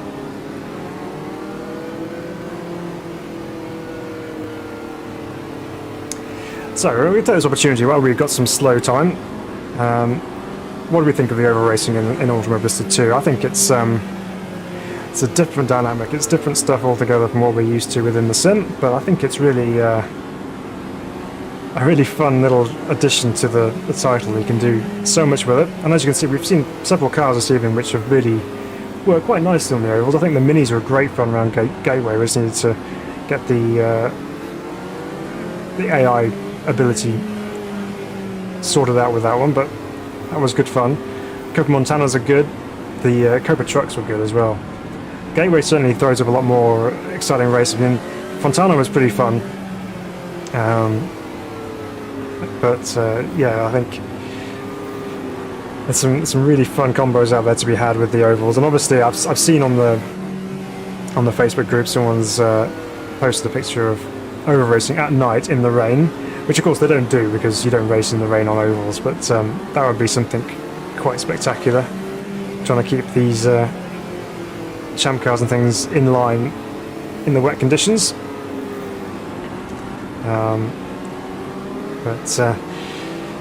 Yeah, I think these multi-class races, what we might do if we have time, we might do another one and then disable the full course cautions and just let whatever happens happen and just go for it. Yeah, the sprint cars were good as well. Yeah, good point out of that, Raymond. Yes, they were good. Enjoyed those. Even the Opala 86s were nice too. That worked quite well. But it's cool. We've got three very different types of oval. So Fontana is a quick one, but it does require some balancing through the corners because it's obviously not got the banking as you have here at Daytona. You have the slower oval course at Gateway, which requires a very different technique altogether with braking and managing through the corners. And then you have, of course, the super speedway here at Daytona. So you've got all the bases covered really for most ovals. The only thing we haven't got is a proper short track oval, something like Martinsville or Bristol or something like that. Yeah, that'd be quite interesting. And as suggested, I know we've got quite a few cars that we found here which work quite well, but some proper oval stock cars would be a nice addition as well, I'm sure. So here we go then, we're coming up towards the start line. Let's see if we can get a few more racing laps in before the caution comes out again. Oh, okay, the cart behind us just drove through the Formula Retro. And there's also the cart oval at Jacopagri. You're correct, Catherine, yes there is that, which is a very different type of oval. That's almost Pocono style, isn't it? It's got 4 corners to it, 4 proper corners. Right, here we go. So we're going to get ready to go. Get ready for the champ car to launch off into the distance and then all chaos to ensue behind. Of course, they don't get a proper run of it. It's simply when they cross the line. And there we go. Get that smoke out of the way. We've got a good jump on the Beetles. There go the Retros. Quickly rounding up the trucks. I've got blue flags because we've got lappery happening. The GT1 car's desperately trying to get past me.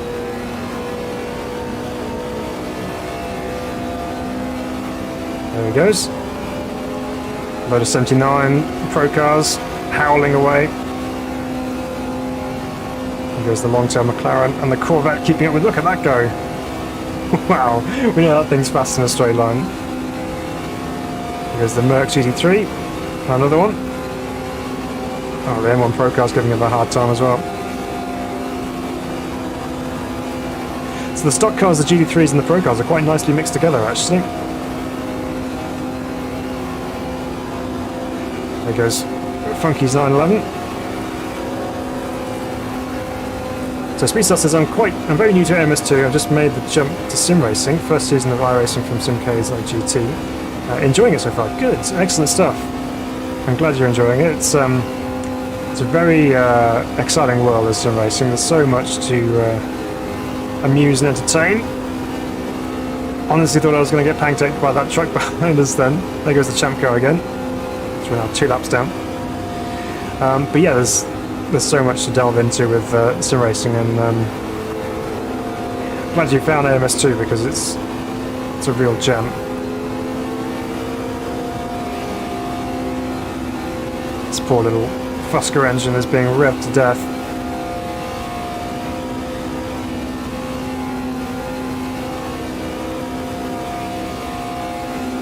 Right, here's our battle then with our class. All quite close together. We're leading the way, punching the hole for them all. Got one on the right, making a run for it. So if we're 2 laps down already, I suspect we're probably going to get maybe about 6 laps before we end up... Oh, here comes a caution again, someone else has had an off.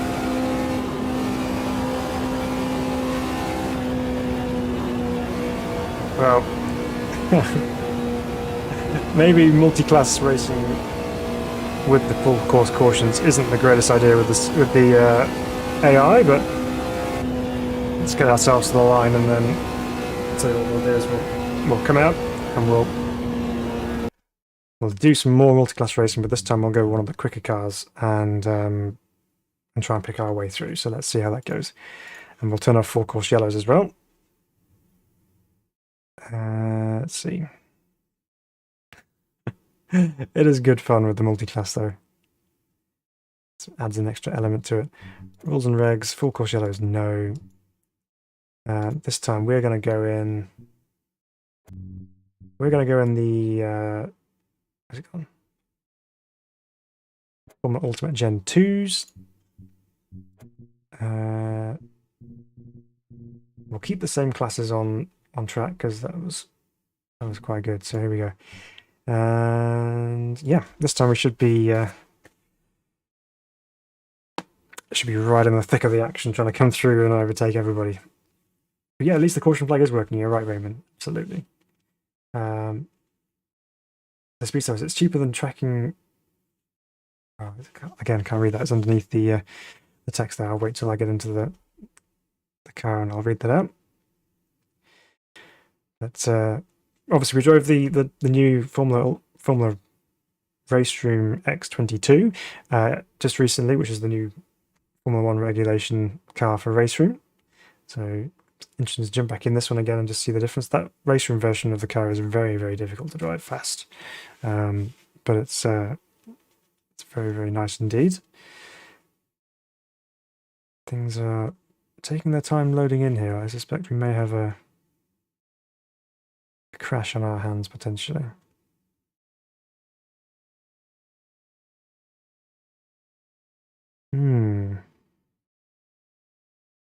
Something's not quite right.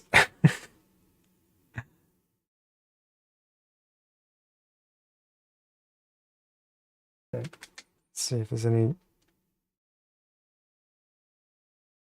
Yeah. I have to quickly do a restart of the game here again. Just end task. I'll reload it right now. So the second time we've had a crash. Only the second time. I've not had any issues before. I think it's just over racing side of things, which is what's causing the issues. But as mentioned earlier on, there is the caveat on over racing that it's not geared towards racing with other kind of classes other than the single seaters. So the Formula Champ cars, the USA's. It's preparing to launch. What's it doing?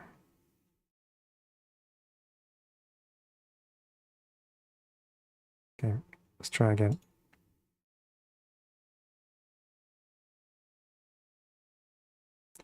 Hopefully we can get back in again. Yep, there we go. It's loading now. Yeah, so I think these crashes are down to the fact that the cars that we're using for oval are not geared to oval racing, so it's just something else that will probably be worked out in time. It'll sort itself out because you should be able to use them. It's not like it's not allowed that you can't use those cars on an oval track. It's just not something they factored in the short term. So I'm sure we'll get a fix of that in due course. But hopefully we get to drive a multi-class race this time. Let's load it again and see what happens. Hopefully we can get into it.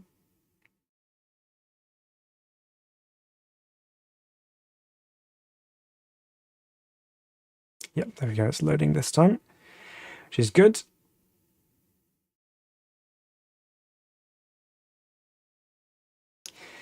Interesting to see what this new Formula Ultimate's going to be like around the oval.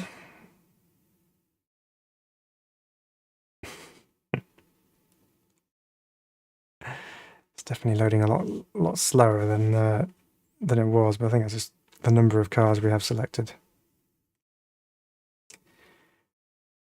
We are getting into it. Here we go. Right. So we're up at the front. We have our lovely field of cars. So, Speedster says, it's cheaper than tracking my Mini. It actually costs more to fill it with fuel than to do a track day now. Long gone on my Nürburgring days, but the iRacing version of the Mini is not bad at all. Ah, so you've got a Mini track day car. That's pretty cool.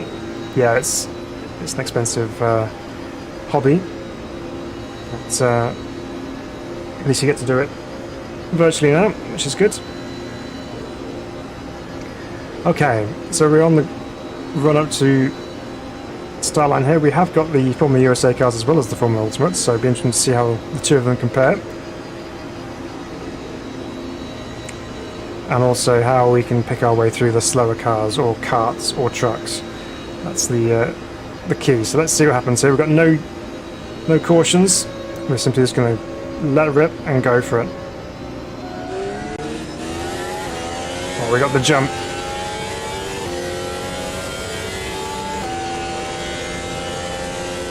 Quickly up into 8th gear.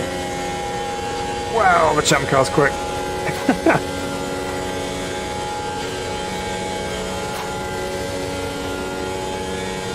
There's no living with that.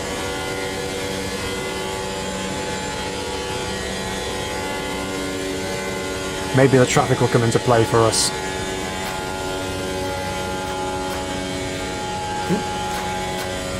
Got a car low by the feel of that. It's a slight nudge. I love you can see the little wing, the tyre brows, just waggling away in the wind there. Nice little detail.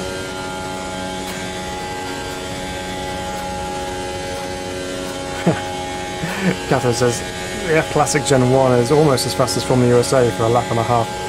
An engine explodes. It's gone. Okay, here we go. We've got some karts coming up. So heads up. Go high and zap.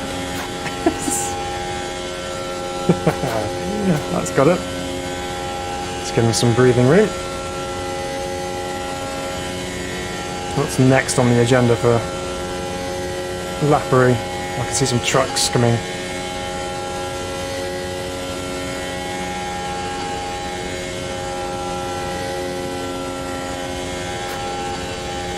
Very stable on the oval, actually, from the Ultimate Gen 2. No dramas whatsoever, other than the fact that I can't see where that truck is until I'm going to be right on top of him. Here he comes, peeking out from the side of the halo. Still haven't caught up with the champ cars, we've been hampered by the lapping.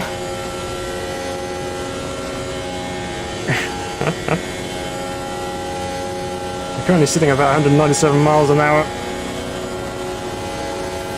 Down underneath the RSR as well.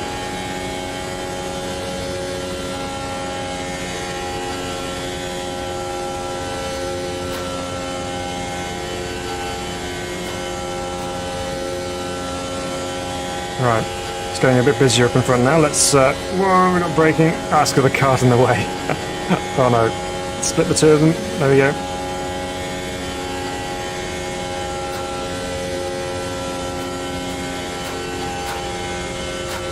Go high on this stock car. As long as it doesn't ride up the banking, we should be good. There we are. Dip below that one. Go above that one. Just slaloming through cars at the moment.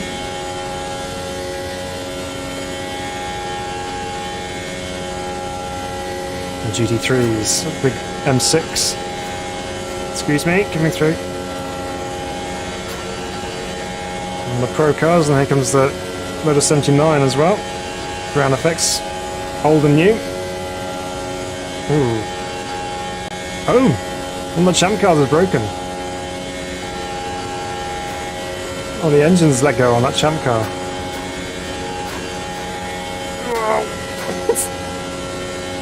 Just enough room for a Formula Ultimate. Well, seeing that Formula USA breakdown, I wonder whether we'll survive. Oh, we've got chaos. We've got drama and bouncing F1 cars. Grab and pan car there, getting caught up with the Kart. There's the 911. GT1.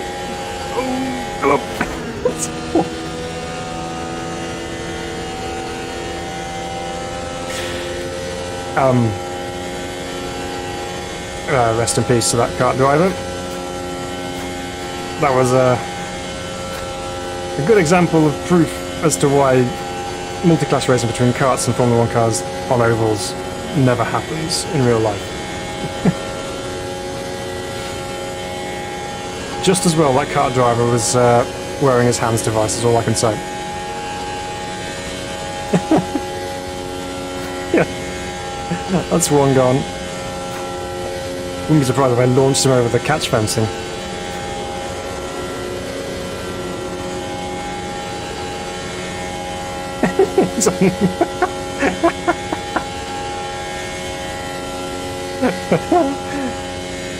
Fatality. He was a good guy. Yeah, he was. He was one of us, a true racer, for the very end. Now he's on the moon. Oh no, it's gonna happen again. Look out, this is for the lead here. There's a 911 with his bumper hanging off. We just grabbed the lead after that little traffic moment. Yeah, now the lead car. That means we're going to do all 10 laps here. Flying the windshield fatality. Little bug. Oh, there goes the champ car again. He's got us back. Let's see if his engine lets go as well, or if he gets carried away. Caught up behind some other slower cars.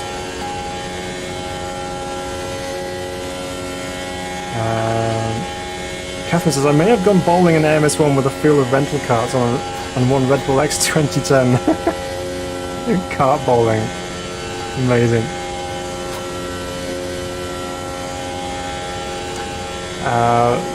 Ulas, welcome Ulas, good to have you with us. Says, do you have Twitch? I do have a Twitch, but I don't actually stream on it. It's purely YouTube at the moment.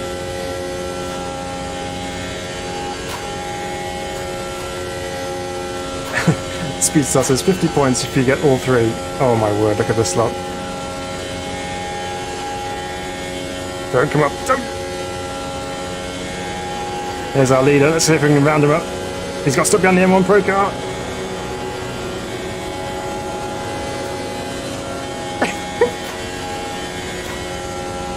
We're even lapping the Formula Ultimates now as well.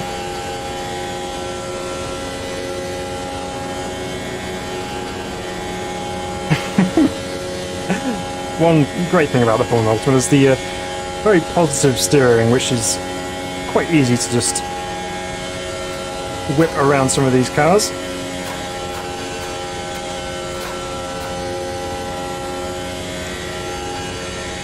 Oh, I love these mad multi-class races because anything can happen. And there we go. We take the win to round out the evening's entertainment. That is a good laugh. I can honestly recommend doing some multi-class oval racing. Add some karts in there because they will provide they will provide the entertainment purposes. Maybe even go as far as saying put the rental carts on there. Yeah, just see what happens. Those are the shifter carts. They're a little bit quicker as well, but that was fun. Just kind of weaving in between the cars and just avoiding them all. There's debris everywhere.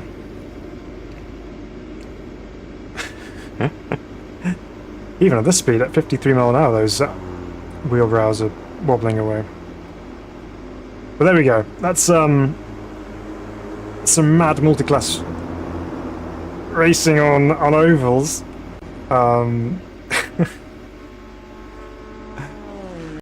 And that's a heap of fun.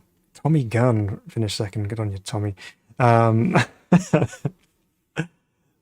That's a lot of fun. That's mega. I really enjoyed that. Hope you enjoyed that too. If you have enjoyed that, please do consider hitting the like button below. Let me know you enjoyed it, and that'll really help us out as a channel. But also, if you're new here and you've enjoyed watching the shenanigans this evening, and you haven't subscribed to the channel, please consider subscribing to the channel as well.